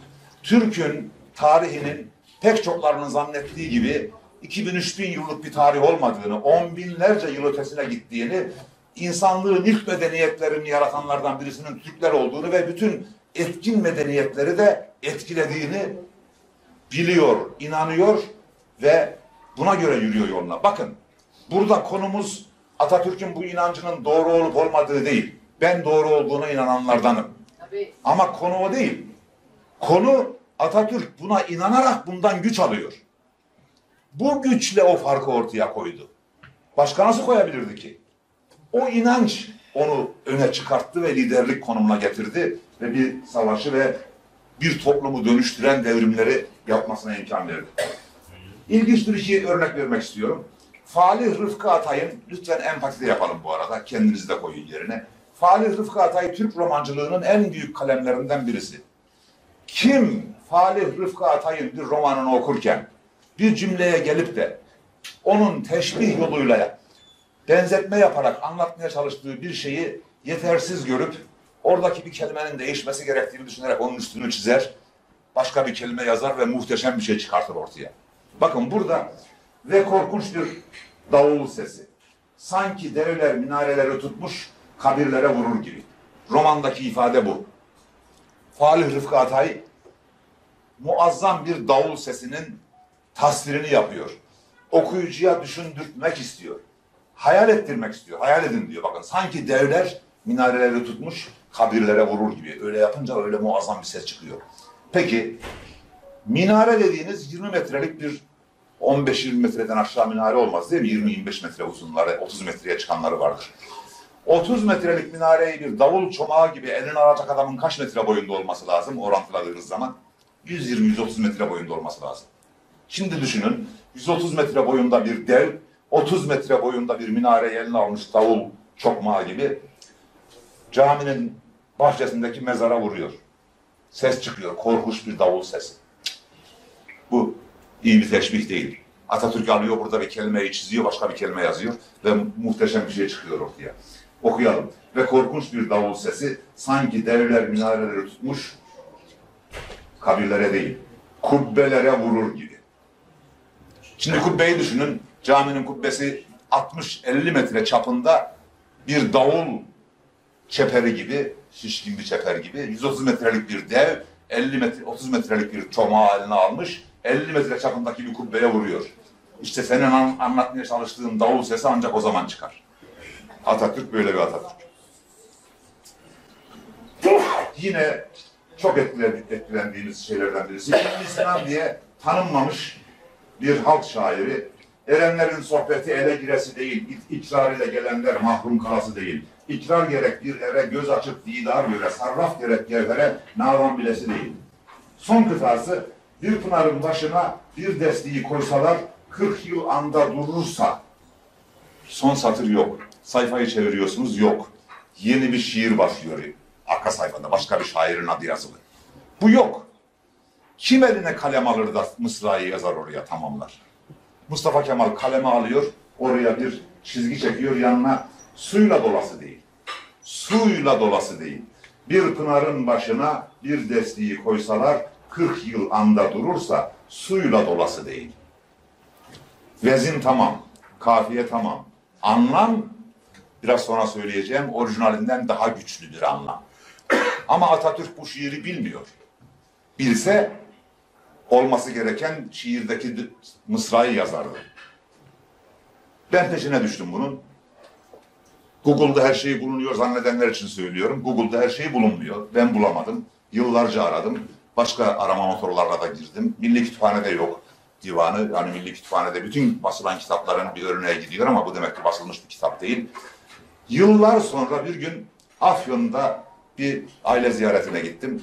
Ziyaret ettiğim evin reisi sohbet sırasında bir kenar mahallede iyi yapılan işleri falan konuşuyorduk böyle. Bir sağlık ocağında bir doktorun muazzam işler yaptığını, sağlık ocağını bir gül bahçesine çevirdiğini, müthiş bir organizasyon kurduğunu falan böyle çok bağlandırarak anlatınca hadi bir gidip görelim dedim ya. Anlatılan şeyleri bir yerinde görelim. Mesai günü. Kalktık gittik ailece. 2 araba. Sağlık ocağının önüne gittik. Arabalardan indik. Herkes sağlık ocağına giderken 3 yol ağzı bir yer kenar mahallede. Tam yol bir de yani öyle asfalt falan da değil. Tam yol. Toprak. Bir kaidenin üzerinde bir büst var. Orta yerde. Merakımı çekti. Onlar yürürken ben büste gittim. Baktım altında ne yazsa beğenirsiniz. Ümmü Sinan. Şaşırdım. Çağırdım Muammer Türker kardeşim, ev sahibimiz. Ya Muammerciğim bu neyin nesi, niye burada? Abi o buralı. Buralı işte bizim dedi İsmail abi var dedi. Çok ilgileniyor. Çok da bilgi sahibi. Bütün kitapları, divanları, şiirleri, el yazması falan onda var. O ön ayak oldu da muhtarlık bu büstü yaptırdı buraya dedi. Hemen doktoru ziyaret ettik. Kısaca baktık şeye. Oradan bindik doğru İsmail abinin evine. Selamünaleyküm selam. Konuyu açtık. İsmail abi bir divan çıkardı. Ümmü Sinan divanı, şiiri bulduk. Orijinalini. Ne diyor biliyor musunuz? Kendi dolası değil. Bir pınarın başına bir destiği koysalar 40 yıl anda durursa kendi dolası değil demiş şair. Bakın Mustafa Kemal ne diyor? Suyla dolası değil. Kafiyeyi, vezni, anlamı korurken destinin neyle dolması gerektiğini de söylüyor aynı anda. Bu nasıl bir kabiliyet? Bu nasıl bir yetenek? Bazı kitaplarda bölümlerin arasında boş sayfalar buluyor. Hiç alakası olmayan o kitapla ve o bölümlerle o andaki ruh dünyasını yansıtan bir şey yazıveriyor oraya. 2 sayfa karşılıklı bir boşlukta gördüm bunu. Gökalp'in medeniyet deme duymaz o sağır. Taş üstünde taş kalmasın durma kır. Kafalarla düz yol olsun her bayır. Atilla'nın oğlusun sen unutma. Bu şiiri yazmış. El yazısıyla. Fakat şimdi önce onu mahsus göstermiyorum. Bu orijinalini görün. Fakat buna bir mısra eklemiş kendisi.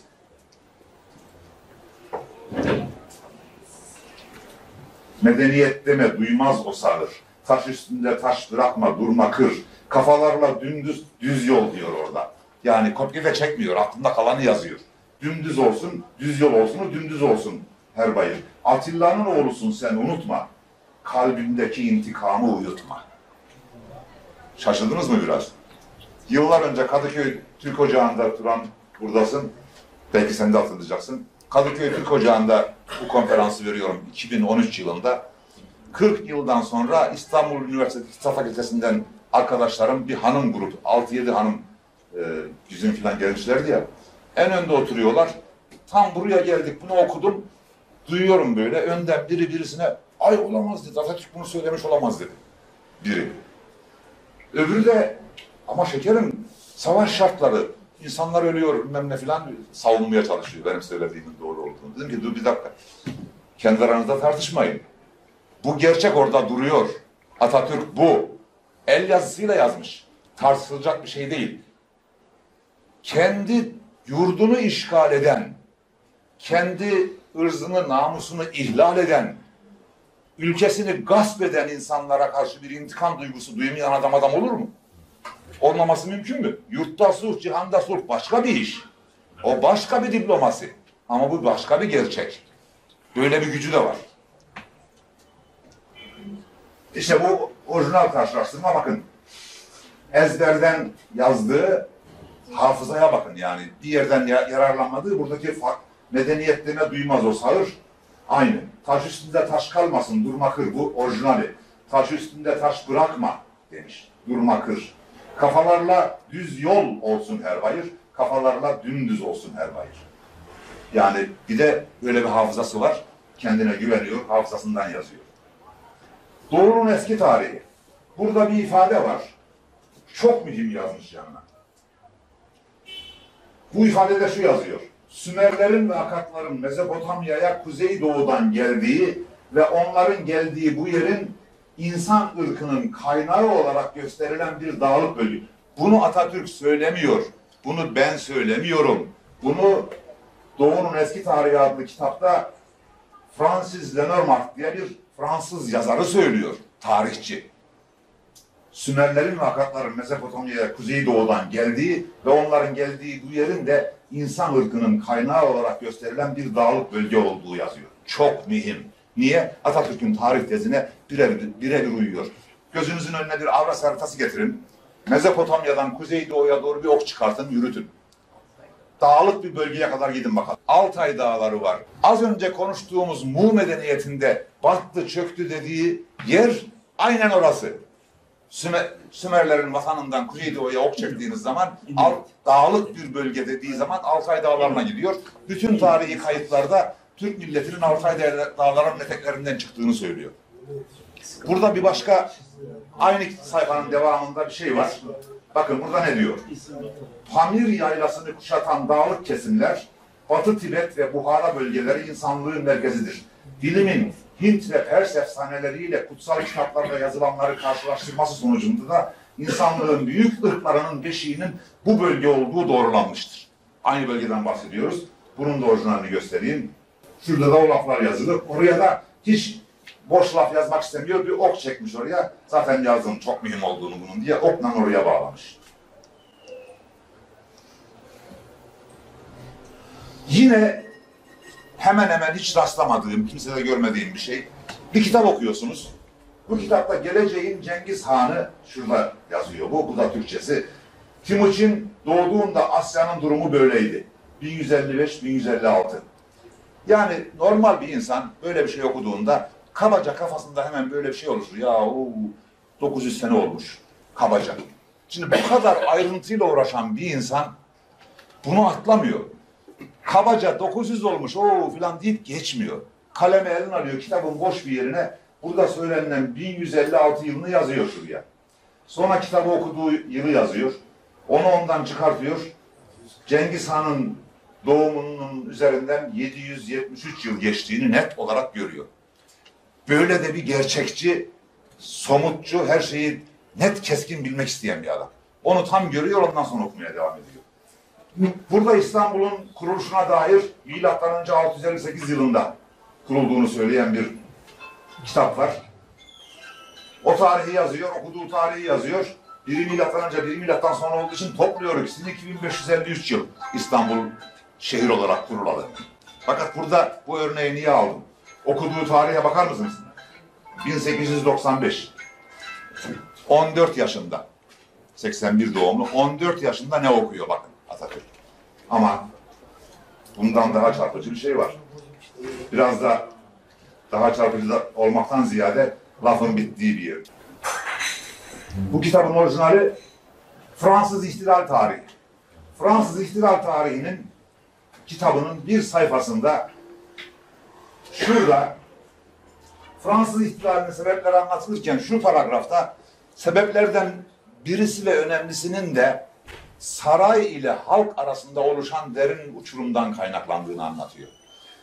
Sosyal toplum katmanları birbirinden farklılaştı ve sarayla halk koptu birbirinden. İhtilalin sebeplerinden biri de budur diye anlatıyor. Bakın altına just notre tout actuel diye Fransızca bir not yazmış bunun altına. Yani bugün bizim içinde bulunduğumuz durumun ta kendisi. Türkçesi bu. Bugün bizim içinde bulunduğumuz durumun ta kendisi.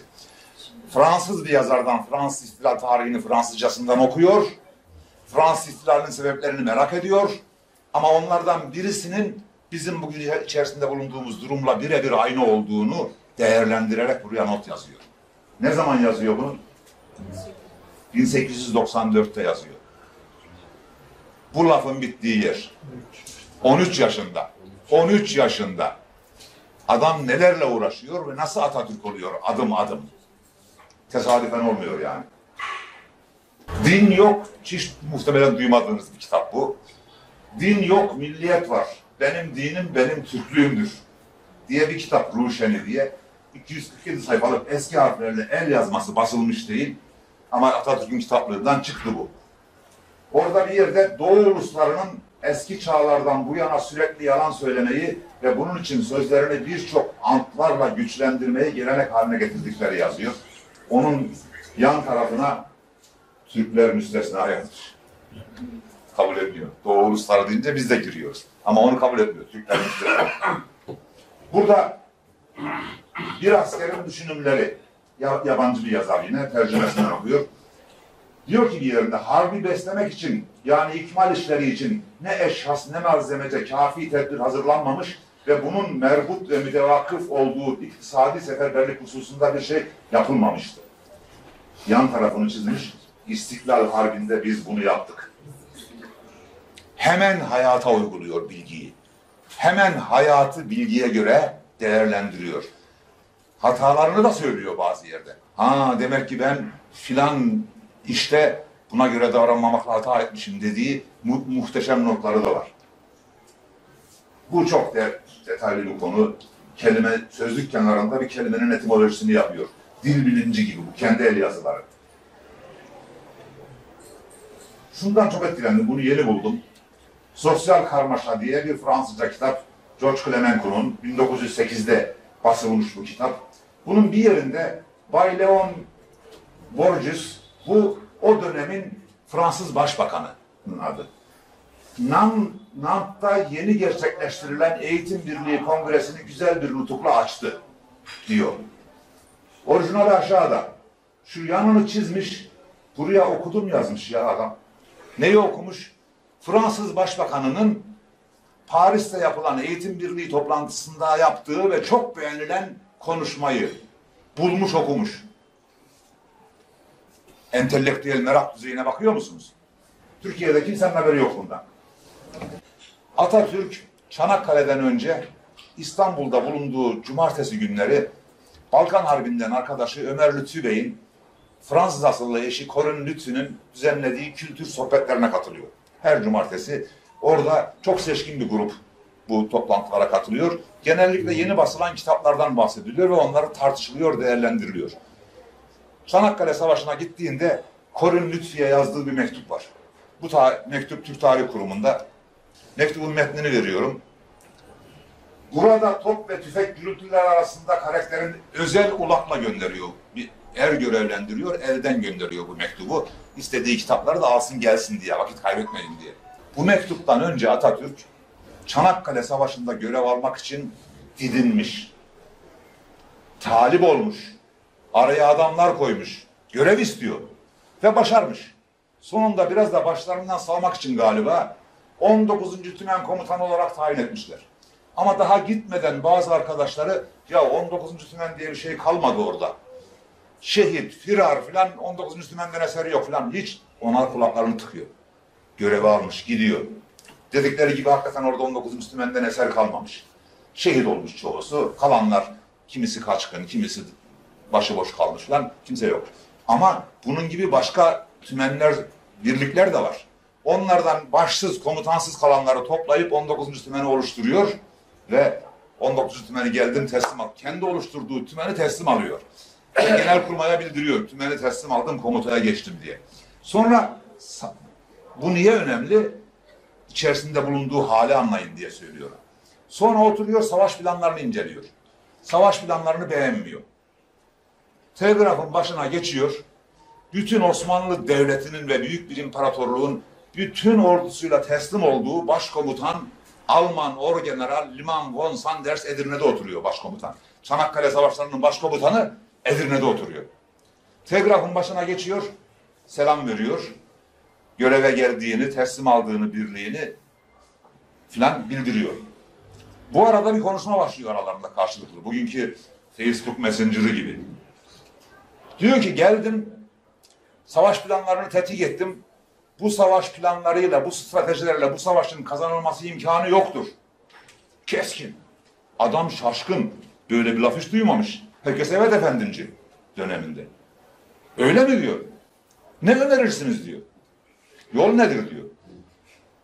Bugüne gelinmeseydi yol çoktu diyor. Bugüne gelinmiş olmasaydı şu hale pek çok yol vardı. Ama bugünden sonra tek bir yol kalmıştır diyor. Nedir o yol? Bütün komutayı ve yetkilerinizi bana verebileceksiniz. Yüreğe bakar mısınız? Adamın çok hoşuna gidiyor. Bütün komutayı, bütün cepheyi değil ama conk bayır ve anafartaları veriyor. Al bildiğini yap. Çanakkale Savaşı'nın kaderi anafartalardan ve conk bayırından bozularak döndü Türklerin lehine.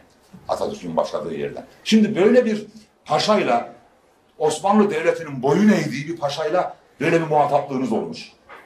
Böyle bir ortamda siz o savaşı kazanmaktan başka ne düşünebilirsiniz? Hiçbir şeyin değeri kalmaması lazım aslında sizin için. Ama hayır. Çanakkale Savaşı da öyle zannedildiği gibi yıllar sürmüş bir savaş değil. 5-6 ayın içerisinde olmuş bitmiş bir savaş. O da biliyor bir kurmay subay olarak bunun nasıl bir şey olacağını. Ama 5-6 ay sonra okurum demiyor. Bir er görevlendiriyor ve gönderdiği mektupta şunu yazıyor. Burada top ve tüfek gürültüler arasında karakterim değişiyor. Tekrar İstanbul'a gelip toplantılarınıza iltihak ettiğim vakit oradaki ilmi, edebi, sanat bahislerinin dışında kalmaktan endişe ediyorum. Bu bakımdan sizden istirham ediyorum. Aşağıdaki kitapları bana yollayın. Mektup bu. Fakat ilginç olan şu. O dönemde internet yok. Google yok. Yandex yok. Facebook yok. Hiçbir şeye ulaşma şansınız yok. Tamamen kendi zihninden 16 kitabın adını ve yazarını yazıyor. Bunun yarısından 3'ü yabancı. Hemen gözden geçirelim hızlı. Jean Meslier'in Aklı Selim. John Stuart Mill'in Hürriyet. Vasili Ivanovich'in Altay, Aladağ, Türk Lehçeleri Lügatı 8 cilt. Her birini bir kitap zannetmeyin. Alfred Hüllet'in Avrupa Milletleri Ruhiyatı. Çok önemlidir. Savaştığı milletin ruhiyatını kendi düşünürlerinden okuyor. Fransız'ı Fransız olarak, İtalyan'ı İtalyan karakteri olarak tahlil ediyor. Ona göre değerlendiriyor kararlarını alırken. Lenin'i okuyor. Ahmet Refik, Büyük Tarih Umumi, Herbert George Wells, hızlanayım. Hammer'in Osmanlı tarihini okuyor.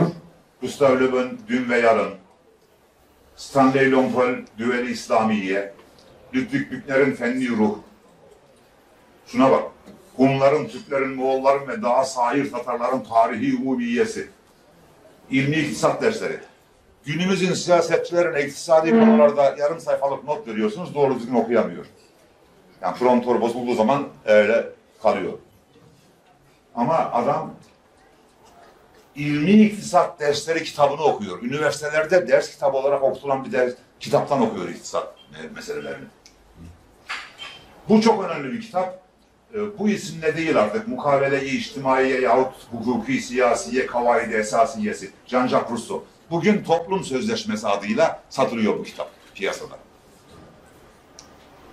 Bizler, bizim jenerasyonumuz 60'lı yıllarda bu kitabı İçtimai Mukavelename adıyla okuduk. Şimdi Toplum Sözleşmesi adıyla. Orhun abidelerini okuyor. Ruhül Kavanin Montesquieu okuyor. Gökalp okuyor. Bunların arasında Hayyam okuyor. Namık Kemal, Şehbenderzade Ahmet İlmi'nin İslam tarihini okuyor. Bu mektubun sonunda bir not var. Listeyi verdikten sonra bir not yazmış. Çok ilginç bir not. Size uğrayacak olan karargah katibine satın alıp getirebilmesi için başka kitaplar önermenizi de ayrıca rica ederim. Unuttuğum, atladığım bir şey kalmasın diyor. Corinne Hanım 4 tane kitap gönderdiğini anlatıyor anılarında. Adları belli değil ama bunlardan 3'ünün adını daha sonra Ruşen Eşref Ünaydın'ın bir mülakatında masanın üzerinde kitapları gördüğünü söylüyor. Orada biraz sonra gelecek söyleyeceğim yerimde. Yazdığı General Lütman'dan tercüme takımın muharebet halini tercüme ediyor. Kendi yazdığı Cumalı Ordugahı, Tabiiye Tatbikat Seyahati, Bölüğün Muharebet Halimi, bunlar hiç bilinmeyen Atatürk'ün kitapları. 1908'de, 1911'de, 1912'de İstanbul'da basılmış kitaplar bunlar. Yani yüzbaşı, binbaşı rütbesindeyken. Zabit ve Kumandan diye bir kitap var. Nuri Conker'in bu kitap. Orada bir erle onun komutanı askeri meselelerle ilgili bir tartışma yapıyorlar. Kitap böyle gidiyor. Bu kitabı okuduktan sonra kendi fikirlerini ilave ederek Zabit ve Kumandan ile Hasbihal adıyla yeni bir kitap yazıyor. Kendi fikirlerini dahil ediyor bu kitaba. İşte Ruşen Eşref Ünaydın bir mülakatında şöyle bir ifade geçiyor Atatürk'le ilgili. Masasının üzerinde Balzac'ın Kolonel Shepard'i, Maupassant'ın Boule de Suffy, Leveda'nın Sörgür'ü duruyordu. Şüphe yok ki Paşa durgun dakikalarının boşluğunu edebiyatla dolduruyor. Korunlütü'nün gönderdiği 4 kitaptan 3'ünün adı burada geçiyor. 4.'yü bilemiyoruz. Doğu Cephesi komutanı iken Çanakkale'den sonra gittiği, 1916'da gittiği 16. Kolordu Komutanlığı'nda Şükrü Tezer adında bir emir subayı var. Onun notları var. Günlük notları var. O notlardan çıkarttığımız Atatürk'e 44 günlük, 45 günlük bir sürede verdiği ve geri aldığı, teslim aldığı okuyup 5 kitap. George Fonsgri'den Türkçe'ye Mustafa Ahmet Naim'in çevirdiği Nebadi felsefe okuyor. Şeyh Benderzade Ahmet Hindi'nin Allah'ı inkar mümkün müdür? Namık Kemal'in 3 kitabı. Şart meselesi, Tarihi Osmani, Makalat-ı Siyasiye ve Edebiye. 45 günde 5 kitap. Yeni atandığı bir yerde düzen kurarken. Ve bütün bunlardan sonra tabii ki çok büyük övgüler alıyor. Bundan rahatsız oluyor. Bu da çok önemli. İnsan olarak bundan rahatsız oluyor ve bu sözü o zaman söylüyor. Bana insanlar üstünde bir doğuş atfetmeye kalkışmayınız. Benim doğuşumdaki tek fevkaladelik Türk olarak dünyaya gelmemdedir. Çünkü sanki adam bunu dememiş gibi Atatürkçüyüm diye geçinen bazı insanlar oturup Atatürk'le ilgili şu lafı söyleyen adama rağmen kitap yazıyor ve adına Atatürk'ün kehanetleri koyuyor. Atatürk'ün bu bütün bildiklerini, öne sürdüklerini kehanet gücüyle yaptığını anlatıyor kitapta. Ama Atatürkçülüğü de hiç kimseye bırakmıyor. Bu çok ciddi bir sapma. Yani kapağından 3 sayfa atlıyorum hepsini. Çünkü çok uzayacak. Ama sonunda duyular dışı algılamalarının normal bir insanla kıyaslanmayacak derecede gelişmiş olduğu bu kitapta tarihi belgelerden alınan kanıtlarla birlikte ortaya konulmuştur.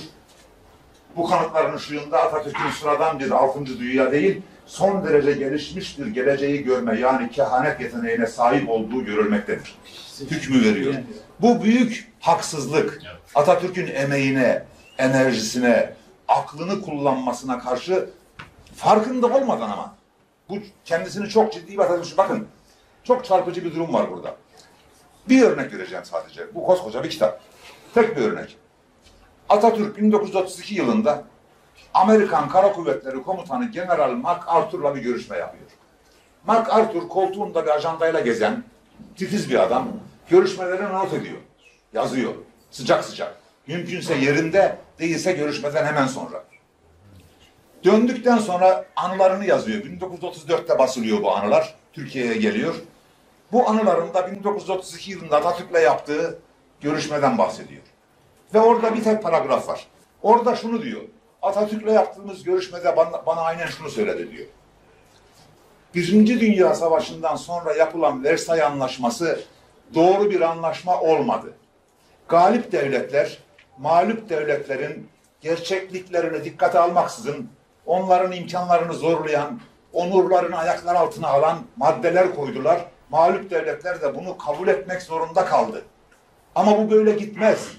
Avrupa'da şu anda Almanlar son derece disiplinli bir millet. Eğer milli duygularını galeyana getirecek bir önderin peşine takılırlarsa dünyayı kana bularlar ve bu anlaşmayı da yırtıp atarlar.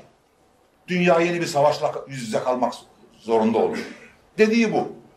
Şimdi bunu almış kitabın yazarı 1932'de bu lafı söylüyor. Aynen dediği gibi 9 sene sonra savaş çıkıyor. Bundan büyük kehanet mi olur? Diyor.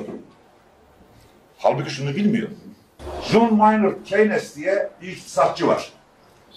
Adam Smith'in bırakınız yapsınlar, bırakınız geçsinler felsefesine karşılık sonradan kolektivist düşünceyle devletçi Sovyetler Birliği'nde örneğini bulan uygulamanın ikisinin dışında ikisini birleştiren kontrollü, devlet kontrolü altında özel sektörün desteklenmesine dayanan iktisat görüşünün sahibi. Atatürk bunu takip etti iktisadi meselelerde. Bunun 1919 yılında Londra'da yayınladığı bir kitap var. The Economic Consequences of the Peace. Savaşın ekonomik sonuçları. Ali Fethi Okyar bu kitabı Türkçe'ye çevirdi. Türkiye'ye getirdi. Ankara'da bu kitap basıldı ve Atatürk bu kitabı okudu. Bakın bu kitapta dünyanın tanıdığı ve dünyayı etkileyen Keynes bu konuda ne diyor? Almanya'dan istenen 40 milyar dolarlık savaş tazminatı gerçeklik dışıdır ve çok ağırdır. Kitapta yazıyor bu. Savaşı kazanan ülkeler bu anlaşmada intikamcı ve boyun eğdirici ruhla hareket etmişlerdir. Bu ağır şartların ileride ağır sonuçları olacaktır. İngiltere ve Fransa yöneticileri hata yapmıştır. Kaleme aldıkları anlaşma savaş sebebiyle büyük ölçüde yıkılmış olan Avrupa devletlerinin ekonomilerini tamir etmek yerine daha da bozacaktır. Almanya'nın verimli topraklarına ve başta kömür olmak üzere madenlerine el konulması Almanların gelecek endişesini artıracak ve bu durum rejim sorununa sebep olacaktır. Şimdi kitabın yazarının bilmediği şu, Atatürk şunu biliyor. 1931'de Hitler parti kurdu. Siyaset sahnesine çıktı. Bu konuşma 1932'de yapılıyor. Neler olacağını tahmin ediyor. Hitler'in kazanacağını, toplumu galeyana getireceğini, devletin yönetimine geleceğini siyasi dehasıyla biliyor. Ve bu bilgilere sahip olduğu için biliyor ve bir sonuç çıkartarak söylüyor. Kehanetle falan söylemiyor. Şimdi çok enteresan bir şey oldu. Her şeyi anlatmak istediklerimizin ispatlanmasına yarıyor bunlar. Bu MacArthur 1941-45 yılları arasında emekli olduktan sonra Amerika'da, Genelkurmay Başkanı da oldu. Sonra oraya atladım. Atatürk bu adamın Amerika'ya döndükten sonra Genelkurmay Başkanı olacağını biliyor kıdem sırasına göre. Dolayısıyla büyük bir devletin Genelkurmay Başkanı'nı eline geçirmişken etkilemek istiyor. Doğru yapsın, doğru işleri, doğru yönetsin, yanlış şeyler yapmasın diye bunları söylüyor ona. Bu adam emekli oldu. 41'de Filipinler hükümetine askeri danışmanlık yaptı. O askeri danışmanlığını yaptığı yıllarda da ajandasını kaybetti. Nasıl kaybettiğini bilmiyor. Ajanda yok elde. Yıllar sonra 2011-12 yıllarında Adam Carey diye bir araştırmacı MacArthur'la ilgili bir inceleme yaptı. Bu inceleme çerçevesinde bir fona dayalı olarak yaptı. Bu fon adına, bir vakıf adına yaptı bunu. Filipinlere de gitti. O da 4 yıl ne yaptı, ne etkiler bıraktı. Onu da bir inceleyeyim, araştırayım diye gitti. Filipin'de yaptığı görüşmelerde birisi defteri aldı geldi. Bulunmuş defter. Ve bunu aldı adamın elinden. Defteri baştan sona inceledi ve bu defterdeki notlara dayalı bir bilimsel makale yazdı 2013 yılında Adam McCarey. Bu makaleden öğrendik ki 2013 yılında MacArthur'la Atatürk'ün yaptığı görüşmede Atatürk'ün MacArthur'a söylediği sadece bu konu değil. Bir şey daha söylemiş. Fakat o kadar uçuk gelmiş ki bu söylenen şey, McCarey bunu kitabına almamış. Ama ajandasında duruyor. Ne demiş biliyor musunuz? Ajandadan okuyorum size. Aynen okuyalım. Aynen şu. Şöyle demiş. Yine onu dikte ediyor. Yani ona bir şeyi telkin etmeye çalışıyor burada. Gelişmekte olan Sovyet Rusya'nın ideolojisini yayma politikası gereği olarak sonraki dönemlerde Afganistan'a saldırısı muhakkaktır. Bu gelişmeye kayıtsız kalmamak için her türlü tedbiri almak isteyecek olan ABD'nin birçok bölgede olduğu gibi burada da Afganistan'daki yerel ve dağınık grupları destekleme şeklinde bir politik uygulaması durumunda Afganistan'da küçük oluşumlar halinde bulunan radikal İslamcılar güçlenecek ve bu durum daha sonrasında ABD ve dünya barışı için çok daha sıkıntılı ortamlar yaratacaktır. Özümseyebildiniz mi? İkiz Kuleler'e yapılacak saldırıyı söylüyor. Rusların Afganistan'ı işgal edileceğini söylüyor 55 yıl evvelinde. Ama bu işgalden sonra Amerika mertçe tavır alıp bu işgali durdurmak için doğrudan bölgeyle ilgilenmek yerine kara gücüne, silah gücüne dayalı olarak oradaki İslami grupları, radikal grupları silahlandırırsa bundan Taliban gibi grupların doğacağını ve bunun sonra dünyanın başına bela olacağını söylüyor. Yapmayın bunu diyor ama dedikleri bir gerçek oluyor ve dünyanın başına da bela oluyor. En çok da kendilerinin başına bela oluyor. Size bir anımdan bahsetmek istiyorum. Çok vaktinizi aldım, hakkınızı helal edin. Ama bu anlattıklarımı bundan daha çarpıcı hiçbir şey gösteremez. Hayata dair bir şey. 1996 yılının Ekim ayında Ahmet Yesevi Üniversitesi'nde rektör yardımcısıyım. Odamdayım.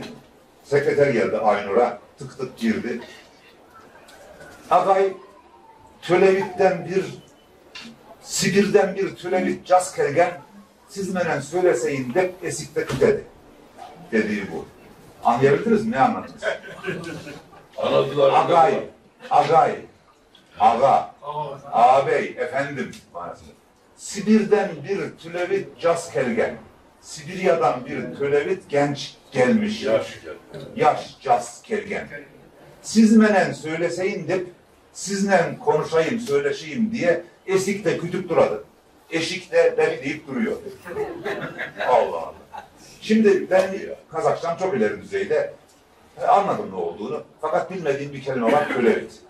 O kelime yok karşılığı ama cümlenin gelişinden tölevitin bir Türk boyu olduğu anlaşılıyor. Çok belli. Türk boyu. Fakat biz niye bilmiyoruz? Çok merak ettim. Hemen gelsin bakalım dedim. Bir şey söylemem lazım. Benim bulunduğum oda normal bir oda değil. Eski Komünist Partisi Genel Merkezi'nde 2. katibin odası. Tavanın yüksekliği 7 metre. Salon oda 100 metrekare. Büyük bir oda. Kapı kanatlı kapı. Dolayısıyla kapının boyu 4 metre. Kanatlı kapının boyu. Benim gözüm alışmış. İçeriden giren insanlar böyle cücük gibi giriyor falan. Çünkü 180'lik, 170'lik insan 4 metrelik kapıda biz Türkiye'de alışmışız. Kapının 20 santim altından baş geliyor insanla beraber. Burada kapı 4 metre olunca kapının yarısına bile gelmiyor. Küçük küçük insanlar geliyor. Gelsin dedim, yine öyle bir görüntü bekliyorum. Biri girdi içeriye. Kapıdan normal bir adam girmiş gibi oldu. 2 metre boyunda, 18 yaşında, hayatımdaki en büyük düşmanlıklardan birisi o delikanlıyla bir resim çektirmemek oldu. İki çektirmediniz canım. Şey yok, telefonlar o zaman böyle çok kullanılmıyor. Fotoğrafçıyı çağırabilirdim. Çok aradım, benzer bir şey bulayım da size anlattıklarımın benzerini göstereyim diye. Benzer bir şey bulamadım internet ortamında. Ya 2 metreye yakın boyda, avcı kıyafetli, kürklü, başı börklü, arkası kunduz kuyruklu, çizmeli, çizmenin üst tarafları böylesi pompon şeyli, peluşlu, aşırtma fişeklik ama yanında evraklar var, evraklık çanta olarak koymuş. Adam kapıdan girdi, böyle şaşırdım kaldım, yumruğunu, "Men Türk müyüm?" dedi. Ben Türk'üm. Tabii Sivri dili bize çok uzak bir dil. Duydum ki burada Türk gençlerinin beraber okuması için bir arada bir üniversite kurulmuş. Lazım olan bütün evrakı düzenledim, hazırladım, geldim. Burada okumaya geldim dedim. Hoş geldin dedim. Önce nereden geldin? Bana bir göster bakayım dedim. Şöyle baktı, sol tarafta büyük bir şey var. Avrasya haritası var. Normal bir insan 1 metrelik metre alıp orayı göstermesi lazım. Harita şöyle bir harita. Biz bu konuşmayı yaparken şuradayız. Şuralardayız. İstanbul'dan buraya 6 saatte uçuyoruz. Şu mesafeyi gözünüze kestirin. Geldi, eliyle şurayı gösterdi. Bu mesafe, şu orantıya göre bu mesafe 13.000 kilometre civarında. 13.000 kilometre yoldan geliyor.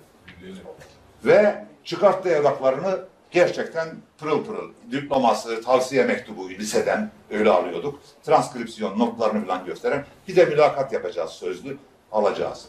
Heyecanlandım. Dedim ki ya dur bakalım siz, ben niye duymadım, kaç kişisiniz? O kadar güvenli ki kendine.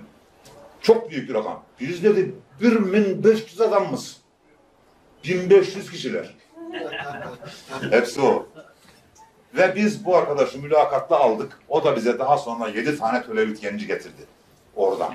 Ne oldu biliyor musunuz? Bu 1996'nın Ekim ayında oldu bu olay. 2001 yılında bu bahsettiğim kitaplar çıktı. İncelemeye başladık. 10. cilde geldik. Bir lügatin, Pekarski lügatının arasından çıkan notları açtım. Miras kelimesiyle ilgili bir notu var Atatürk'ün.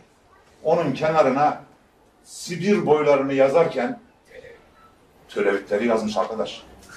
Altay, Şor, Tuva, Hakaz, Saka, tölevitler buna iris der diyor mirasa.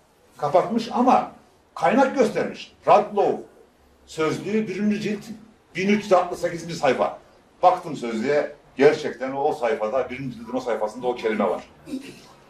Böyle bir adamdan bahsediyoruz.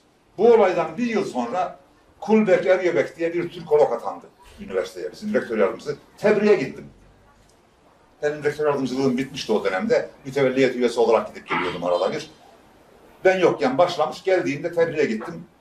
Adam sevindi, hocam ben de size gelecektim, konuşmam gereken bir şey var. Nedir dedim. Benim bir projem var dedi, sizin bir onayınızı almak istiyorum, fikrinizi almak istiyorum dedi. Nedir dedim. Ben dedi seni emekli oluyorum. Devletten emekli oluyorum. Emekli olduğum zaman emekli ikramiyemi harcayarak babamdan kalan bir ev var Türkistan şehrinde, üniversitenin olduğu şehirde. Bu şehirde bir Türkolojik müzesi kurmak istiyorum dedi. Ne yapmak istediğimi size yerinde anlatmak istiyorum. Gidelim dedim tabii, heyecanlı bir şey. Gittim, 2 katlı, altta 2 büyük oda, üstte büyük oda, büyük bir konak. Türkoloji Müzesi yapacak. Şöyle düşünüyor. Girişten itibaren şöyle birer metre, 1,5 metre yer ayırıp birer pano yaptırıyor duvara. Birer pano. Her panoyu bir Türkoloğa ayırıyor. Ziya Gökalp, Yusuf Akçura, Gaspuralı İsmail falan adını veriyor. O şeye bir maskını yaptırıyor, büstünü yaptırıyor. Önüne bir masa çıkarttırıyor şöyle. 2 bacağıyla yere basıyor, arkası duvara sabitleniyor. O masanın üzerine o Türkoloğun kitaplarını, eserlerini ve hayattayken kullandığı eşyalarını, tesbihini, Yusuf Akçura'nın piposunu bulmuştu mesela. Başlamış müzeyi düzmeye. Çok heyecanlı anlatıyor bunları bana. Girişte dedi, bir nolu pano hocam şuradan girip sağ odada şurada olacak dedi. Bir nolu panonun üzerindeki yazacak Mustafa Kemal Atatürk. O zaman bu kitaplar çıkmamış. Ben de Türkolog değilim. Yani bu kadar derinlemesine vakıf değilim hadiseye. İlginç geldi bana. Dedim ya bir dakika, Türkoloji Müzesi dedim. Yani Atatürk siyasetçi, diplomat, asker, devlet adamı. Evet dedi. Evet. Bak bu adam Kazak. Burada soruyorlar onlar Türklüğünün bilincinde mi? Adam Türkoloji Müzesi yapıyor. Babasından kalan evi vererek 35 yıllık emeğinin karşılığında aldığı ikramiyeyi harcayarak Türkoloji Müzesi kuruyor. Bir oğlu panoya da Mustafa Kemal Atatürk adını veriyor. Evet haklısınız dedi. Atatürk çok büyük bir diplomat, çok büyük bir devlet adamı, çok büyük bir asker. Bunlar eyvallah. Ama o insanlık tarihinin tanıdığı en büyük Türkologtur. Eğer bir numarada Mustafa Kemal'in adı olmazsa burası Türkoloji Müzesi olmazdı. Ya bu bir Kazak Türkoloğun söylediği şeydi ve bu benim 2 anımdı. Sözün özetini söylüyorum. Atatürk kurtuluş ve kuruluş sürecindeki mucizevi işleri başarırken gücünü akla, ilme ve bilgiye dayanmaktan, aklını, ilmini ve bilgisini çok okuyarak ve çok çalışarak geliştirmekten ve bunu hayata uygulamaktan alıyordu. Öğrendiği konular içerisinde Türklüğe dair bilgiler çok büyük bir yer tutuyordu ve bu derin Türklük bilgisine dayalı olarak Türk milletine ve onun bir mensubu olarak kendisine olan büyük güvenden, yani Türklükten ve Türkçülükten besleniyordu. Bunun başka adı olamaz. Bunun adı ancak böyle konulur.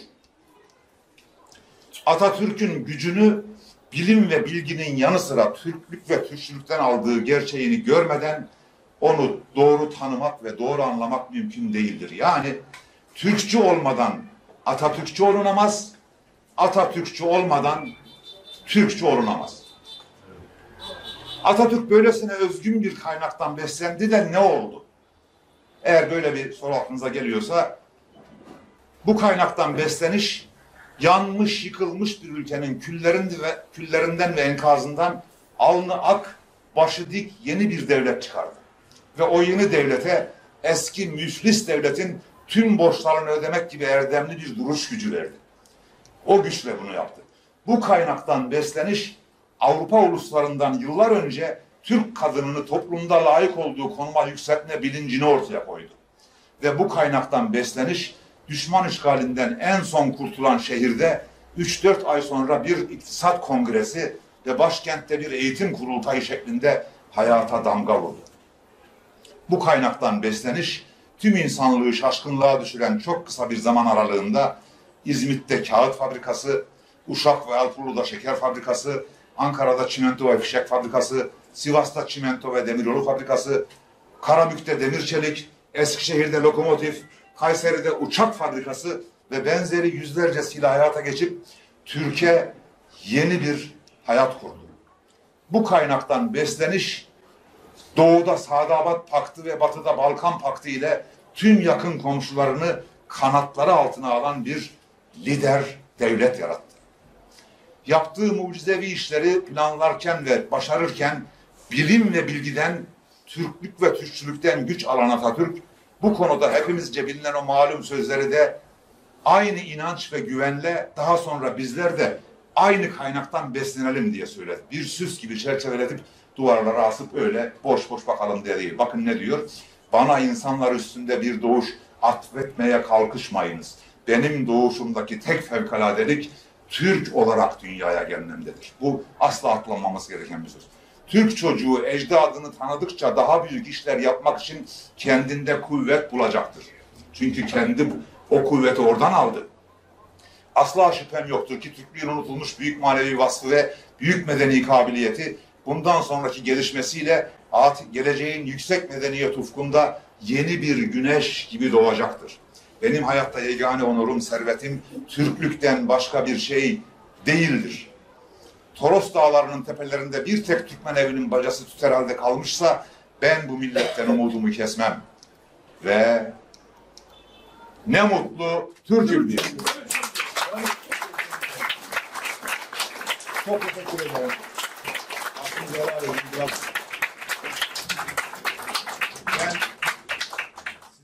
Ben sizlerinizle bu konferansı bize bu kadar güzel sunan değerli Feyzullah Budak Bey'e Ön Türk Akademisi olarak bir teşekkür belgesi veriyorum huzurlarınızda.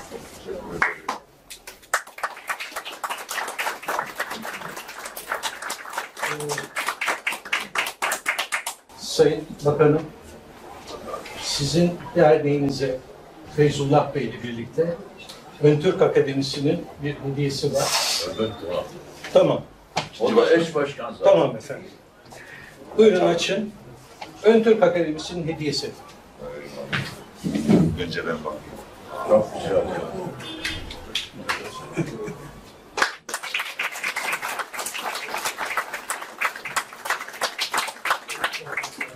El dokunuz. Çok güzel. Bunun çerçevesi basarız. Efendim, bize salonlarını açan değerli bir şeyimiz var, yöneticimiz var. Kürşat Tuncer Bey, emekli yarbay, TESUT adına çok teşekkür ediyoruz. Salonlarını bize açtılar. Ön Türk Akademisi olarak kendilerine çok teşekkür ediyoruz.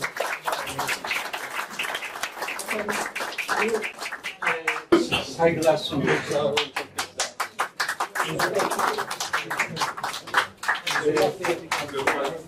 Teşekkür ederim. Evet, sorusu olanları Gül Hoca, buyurun hocam. Ben Profesör Doktor Ergün Ahmet Ercan. Evet. Konuşmanızdan çok etkilendim. Çok güzel bir çalışma. Sizi candan kutluyorum. İki konuya değineceğim konuşmanızla ilgili. Destek olmak nedeniyle. Biz bundan 4 yıl önce Karibiyen Adaları diye bir deniz turuna çıktık. Aruba denilen bir adaya gittik. Aruba Adası Venezuela'nın 100 kilometre kuzeyinde. Aruba Adası'nda halı ve kilim satanlar vardı. Evet. Ben bunları gördüğüm zaman hayret ettim ve fotoğraflarını çektim. Aruba bir ada. Şu anda Hollanda'nın bir adası orası. Nereye düşüyor tam olarak? Karibiyen adalarının içinde bir ada. Küçük bir ada. Venezuela'nın 100 kilometre daha deniz içi. Amerika'ya doğru deniz içi. Bir ada. Kilim desenini çektim. Fotoğrafını çektim. Sonra bir öğrencim var. Halıcı. Dedim Turgut, bu halı nerenin halısı dedim ben. Turgut baktı. Dünya. Uşak dedi hocam. Ben bu nereden geldi biliyor musun dedim. Aruba. Ne nerede hocam dedim. Karibiyen adalarında bir ada. Sonra Bali'ye gittim. Bali'de size geleneksel folk danslarını göstereceğiz dedikleri zaman, kıyafetlerle geldikleri zaman Anadolu'nun geleneksel yörük kıyafetleriyle gelmiş. Ve danslarına baktığım zaman müziklerini Anadolu müziği söyler gibiydiler. Sonra Florence'ye bir konferans vermek için gittim. Dediler ki şu anda geleneksel bir İtalyan müziği dinleyeceksiniz dediler. Kemençeyle bir alet var. Geldi. Çalmaya başladılar. Tüylerim diken diken oldu. Gittim hemen çalgıcıları bitirdikten sonra. Dedim ya çaldığınız çalgılar bizim Anadolu ezgilerimiz. Müzisyen bana şunu dedi. Ya siz bizsiniz zaten biz siziz dedi. Yani Etruskleri kabul etmiş bir durumdaydı adeta. Sonra Şili'ye gittim. Keçuvalıları gördüm. Keçuvalıların Türkçe sözcüklerini gördüm. Ve onların kilimlerini gördüm. Ki onlara şaman diyorlar orada. Bunlara baktığım zaman Atatürk'ün gerçekten hani bunu ben genellemek istemiyorum. Yani herkes Türk soyudur sözünü beni çok düşündürmeye başladı. Diğer bilimsel yan da Atatürk'e katılıyorum. Ben bir jeofizik mühendisiyim bu ara. Yer bilimciyim ben. Evet. Bir büyük kıtanın aniden bir depremle Pasifik Okyanusu ortasında yitirilme olasılığı sıfırdır. Aynen. Sıfır. Böyle bir olay yok. Bu mantık ve bilim dışı bir olay. Atatürk'ün tarih tezine göre yani Gobi Çölü'nü ve Asya'yı, Doğu Asya'yı göstermiş olması tam isabettir. Neden? Bundan 2 milyar yıl önce, tabi Atatürk'ün bahsettiği yıllar o değil, yer yuvarı büyük bir meteorit sağanağına dönüştü. Ve daha sonra bunlar seyrekleşti. İnsanoğlu kendi uygarlıklarını kurdu. Ve günün birinde öyle bir meteorit düştü ki Orta Asya'ya, dünya çekirdeğine kadar sarsıldı ve yerin yeri değişti. Yerin yeri değişti. Çok büyük bir meteorit. Evet. İşte Mo denilen olayı Atatürk'ün düşüncesine destek olmak için söylüyorum. Bilimsel destek budur. Yani ama bunun bir sonu bir gök taşının, çok büyük bir gök taşının iklimi dahi değiştirip oradaki canlıları dondurması, iklimin türünü dahi değiştirmiştir. Ben bunları bir katkı olsun. Çok diye teşekkür ederim. belirttim. Doğru. Teşekkür ediyorum. Çok teşekkür ederim.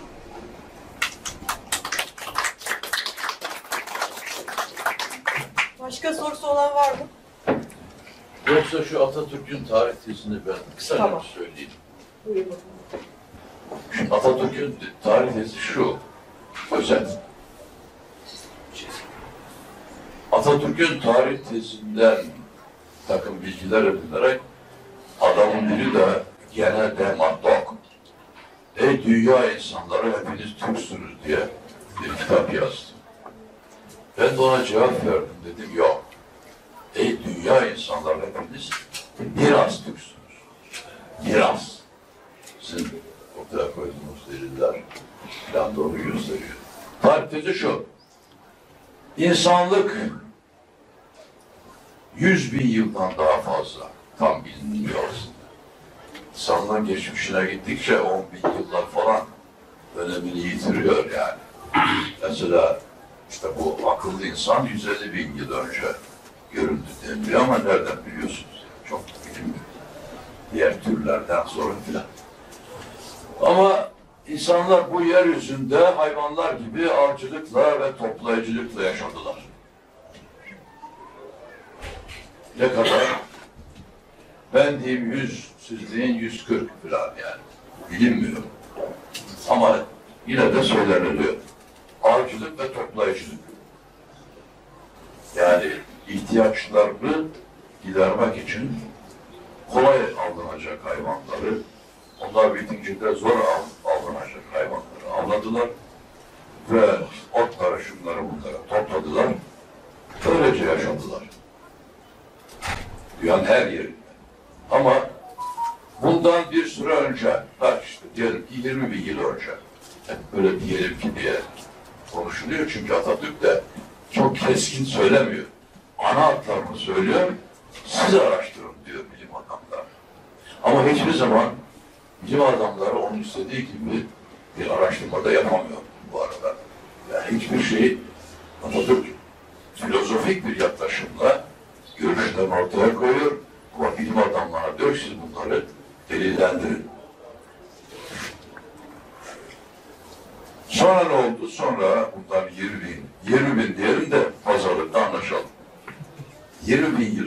Turan'da, yani sonradan adı Turan olan Türklerin ana yurdunda yaşayan insanlar, işte son buzul çağının sonlarında orada bir iklim meydana geldi. Orada bir uygarlık meydana geldi. Ve insanlar tarım uygarlığını gerçekleştirdiler.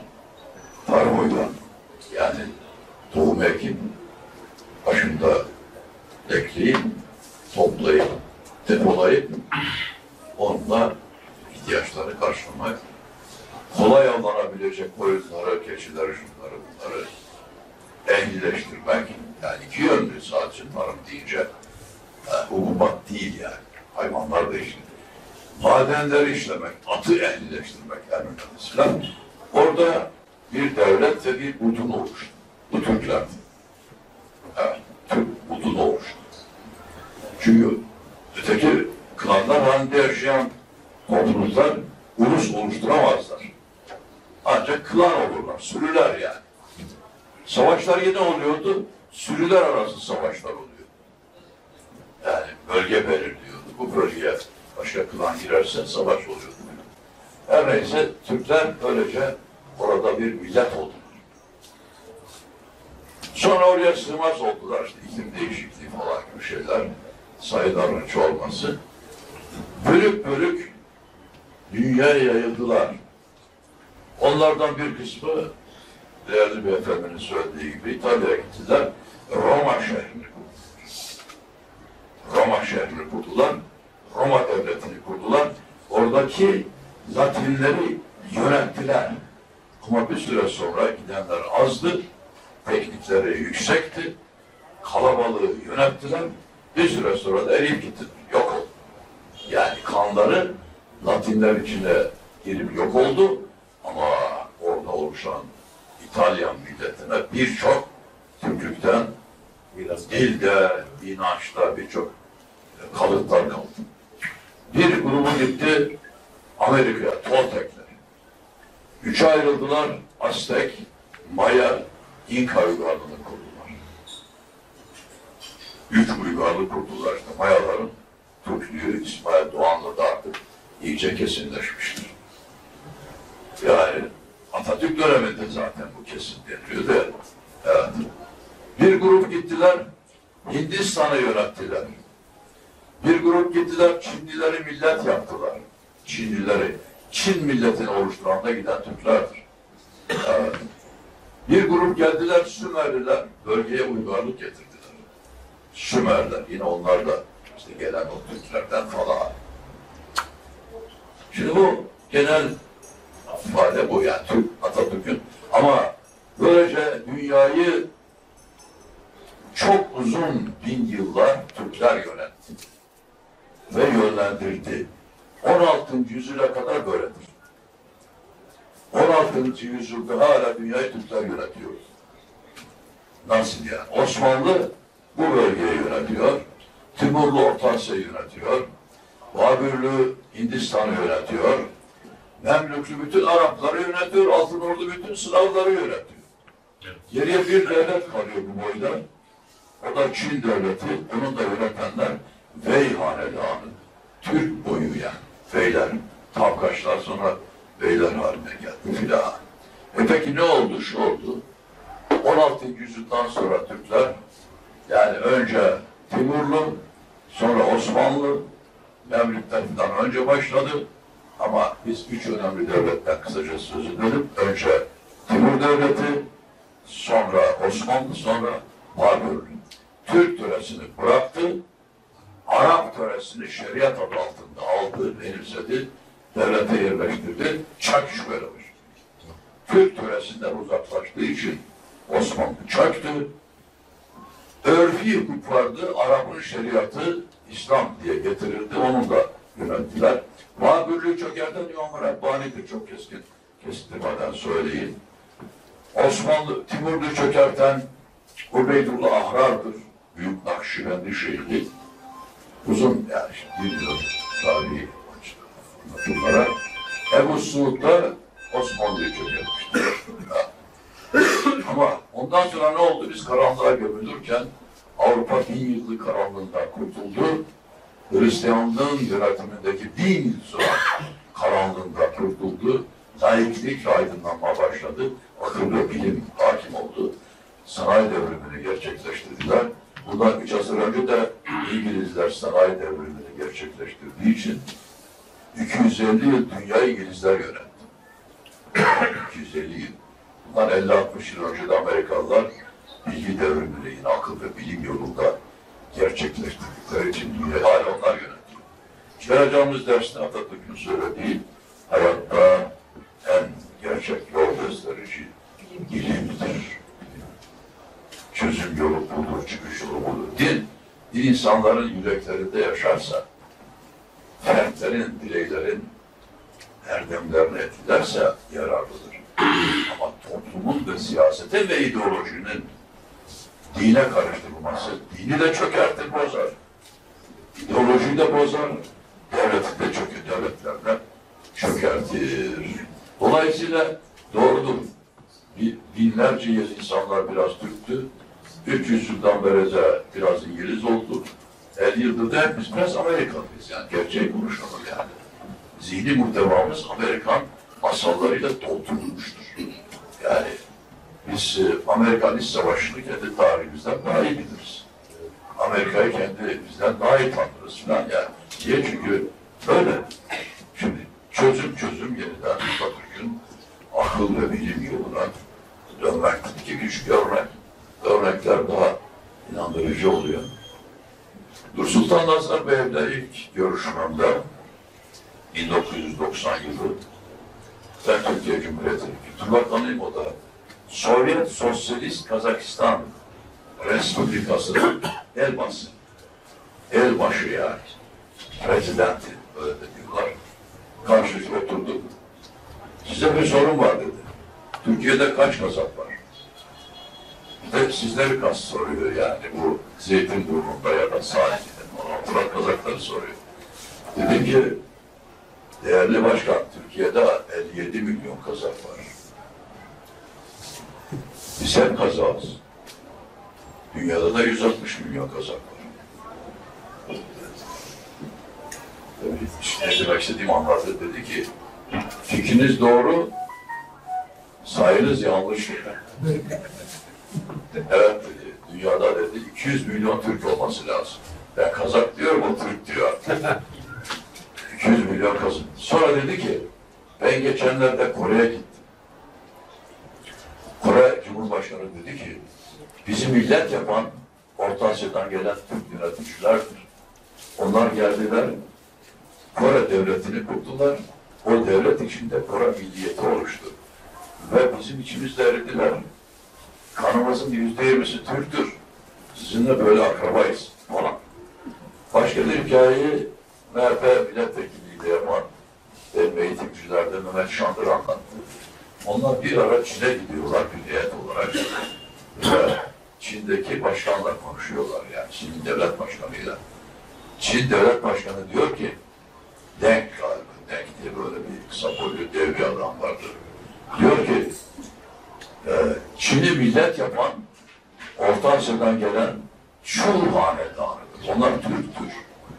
Ve onlar bizi devlet yaptılar. O devlet içinde Çin milliyeti oluşturduğuna Han Çinliliği denir. Ben de onlardan sizinle böyle bir akrabalığımız var falan diyor.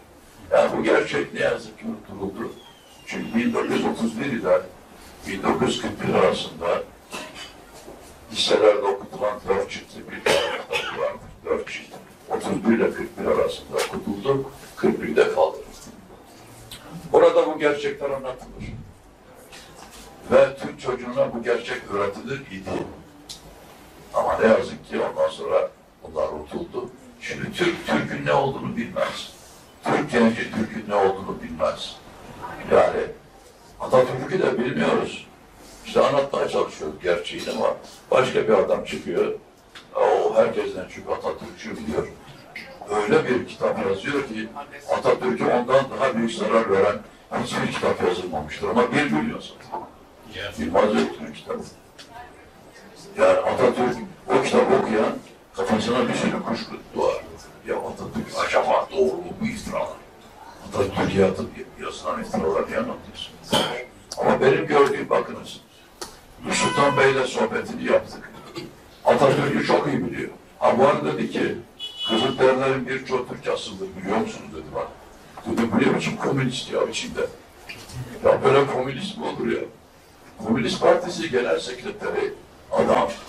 Ama Nur Sultan Bey'in de bu Sovyetler Birliği döneminde Atatürk öğretilmiş. Onu gördüm. Yani birçok aydının da Atatürk işte biraz önce örneğini vermek için Kulbek, Ergöbek. Yani Atatürk'ün Türkolog olduğunu o biliyor, biz bilmiyoruz. Ben Atatürk'ün en büyük Türk bilikçi olduğunu televizyonda söyledim. Taak yok. Kızıma Tuğba'yla karşılaşmış. D kanalın asansöründe. Baban da Atatürk'ü bilim adamı yaptı falan diye buna bakmış. Ne bilsin ya, daha ne bilsin. Ya ne bilsin. Ne yazık ki bu ülkede milliyetçiyim, Türkçüyüm diyenler de Atatürk'ü bilmediler. Ne Atatürkçü diyenler bildi, ne Türkçüyüm diyenler bildi. Hatta Atatürk'le Türk'ün arasını açtılar.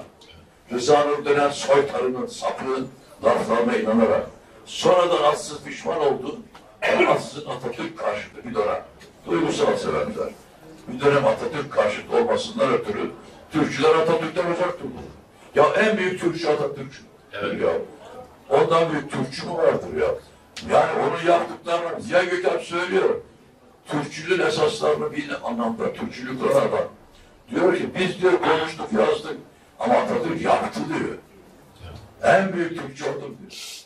Gökalp söylüyor. Evet. Ben de bu bozuk sesimi siliyorum.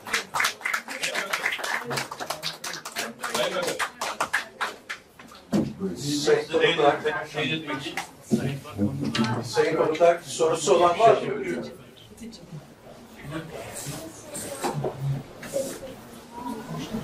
Evet. Önce Mevcut Abdülhak Hocam'a ve değerli bakanıma saygılarımı sunarak hazırını selamlıyor. Ve Atatürk'ü anmak kolay, anlamak zordur.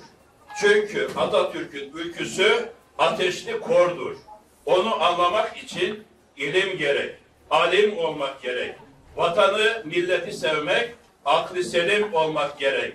Çileye talip olmak, can ocağında yanmak gerek. Atatürk'ü anlamaya ve sevmeye er ister, erek ister. Emanetlerini korumaya mangal gibi yürek ister. Atatürk sadece yakalarda rozet değil, beyinlerde hafıza sayesinde bu millet kavuşacak nüfuza. Bir düşünün bir asır öncesinin coğrafyasını. O coğrafyadan nasıl kurtardılar bu vatan parçasını? Hangi mücadele çizdiler vatan haritasını? Düşünün Mustafa Kemal'i Çanakkale'de, Trablusgarp'ta. Düşünün niçin dövüşüyordu Kafkas'ta, Şark'ta ve Garp'ta. Düşünün Sakarya'yı, Kocatepe'yi, Dumlupınar'ı. Düşünün ki kurumasın Türklüğün billur akan pınarı. Düşünün ki yıkılmasın Mustafa Kemal'in diktiği uluçları. Kurumayan pınar da, yıkılmayan çınar da onun kutlu eseri. Peki vicdanlarınıza sorun bugün kimler vuruyor onun diktiği çınarı köküne keseri? Atatürk'ü elbette anmak gerek. Lakin anlamak gerek. Anlamadıktan sonra ağıt yakmak ne gerek? Atatürk, Türklüğün vakarını hayatıyla korudu. O hiçbir zaman eğilmedi, hep başı dik yürüdü. Ondan mangal yürek, tam iman vatan sevdası vardı. Düşman Polatlı'ya dayanmış, pop sesleri Ankara'da duyuluyordu. Mecliste bir gulgule, vekiller birbirine soruyordu. Ne olacağız, ne yapacağız, her şey bitti artık. İşte böyle başıboşluğun koz gezdiği bir anda, Türkmen başbuğu Mustafa Kemal kükredi meydanda. Tıpkı bir Oğuzhan, bir Kürşat, bir Yavuz'du. Var yanı Türkiye, insan veren Yavuz'du. Efendiler, görüyorsunuz ki düşman Polatlı'ya dayandı. Düşman geliyor diye içinizde korku ve vesvese uyandı. Diyenleriniz var ki, kaybettik artık dönelim evimize, kavuşalım evladiyemize.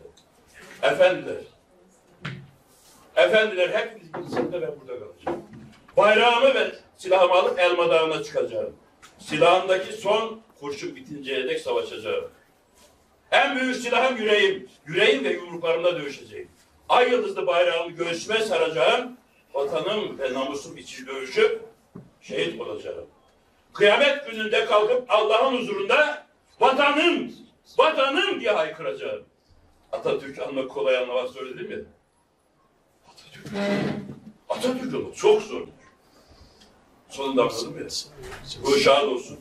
Bütün Türk atalarımın ruhu şad olsun.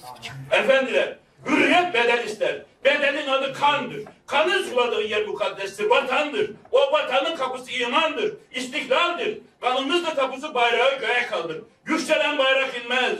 Ta kıyamete kadar Anadolu Türk yurdu. Herkes bilsin. O kadar. Saygılar.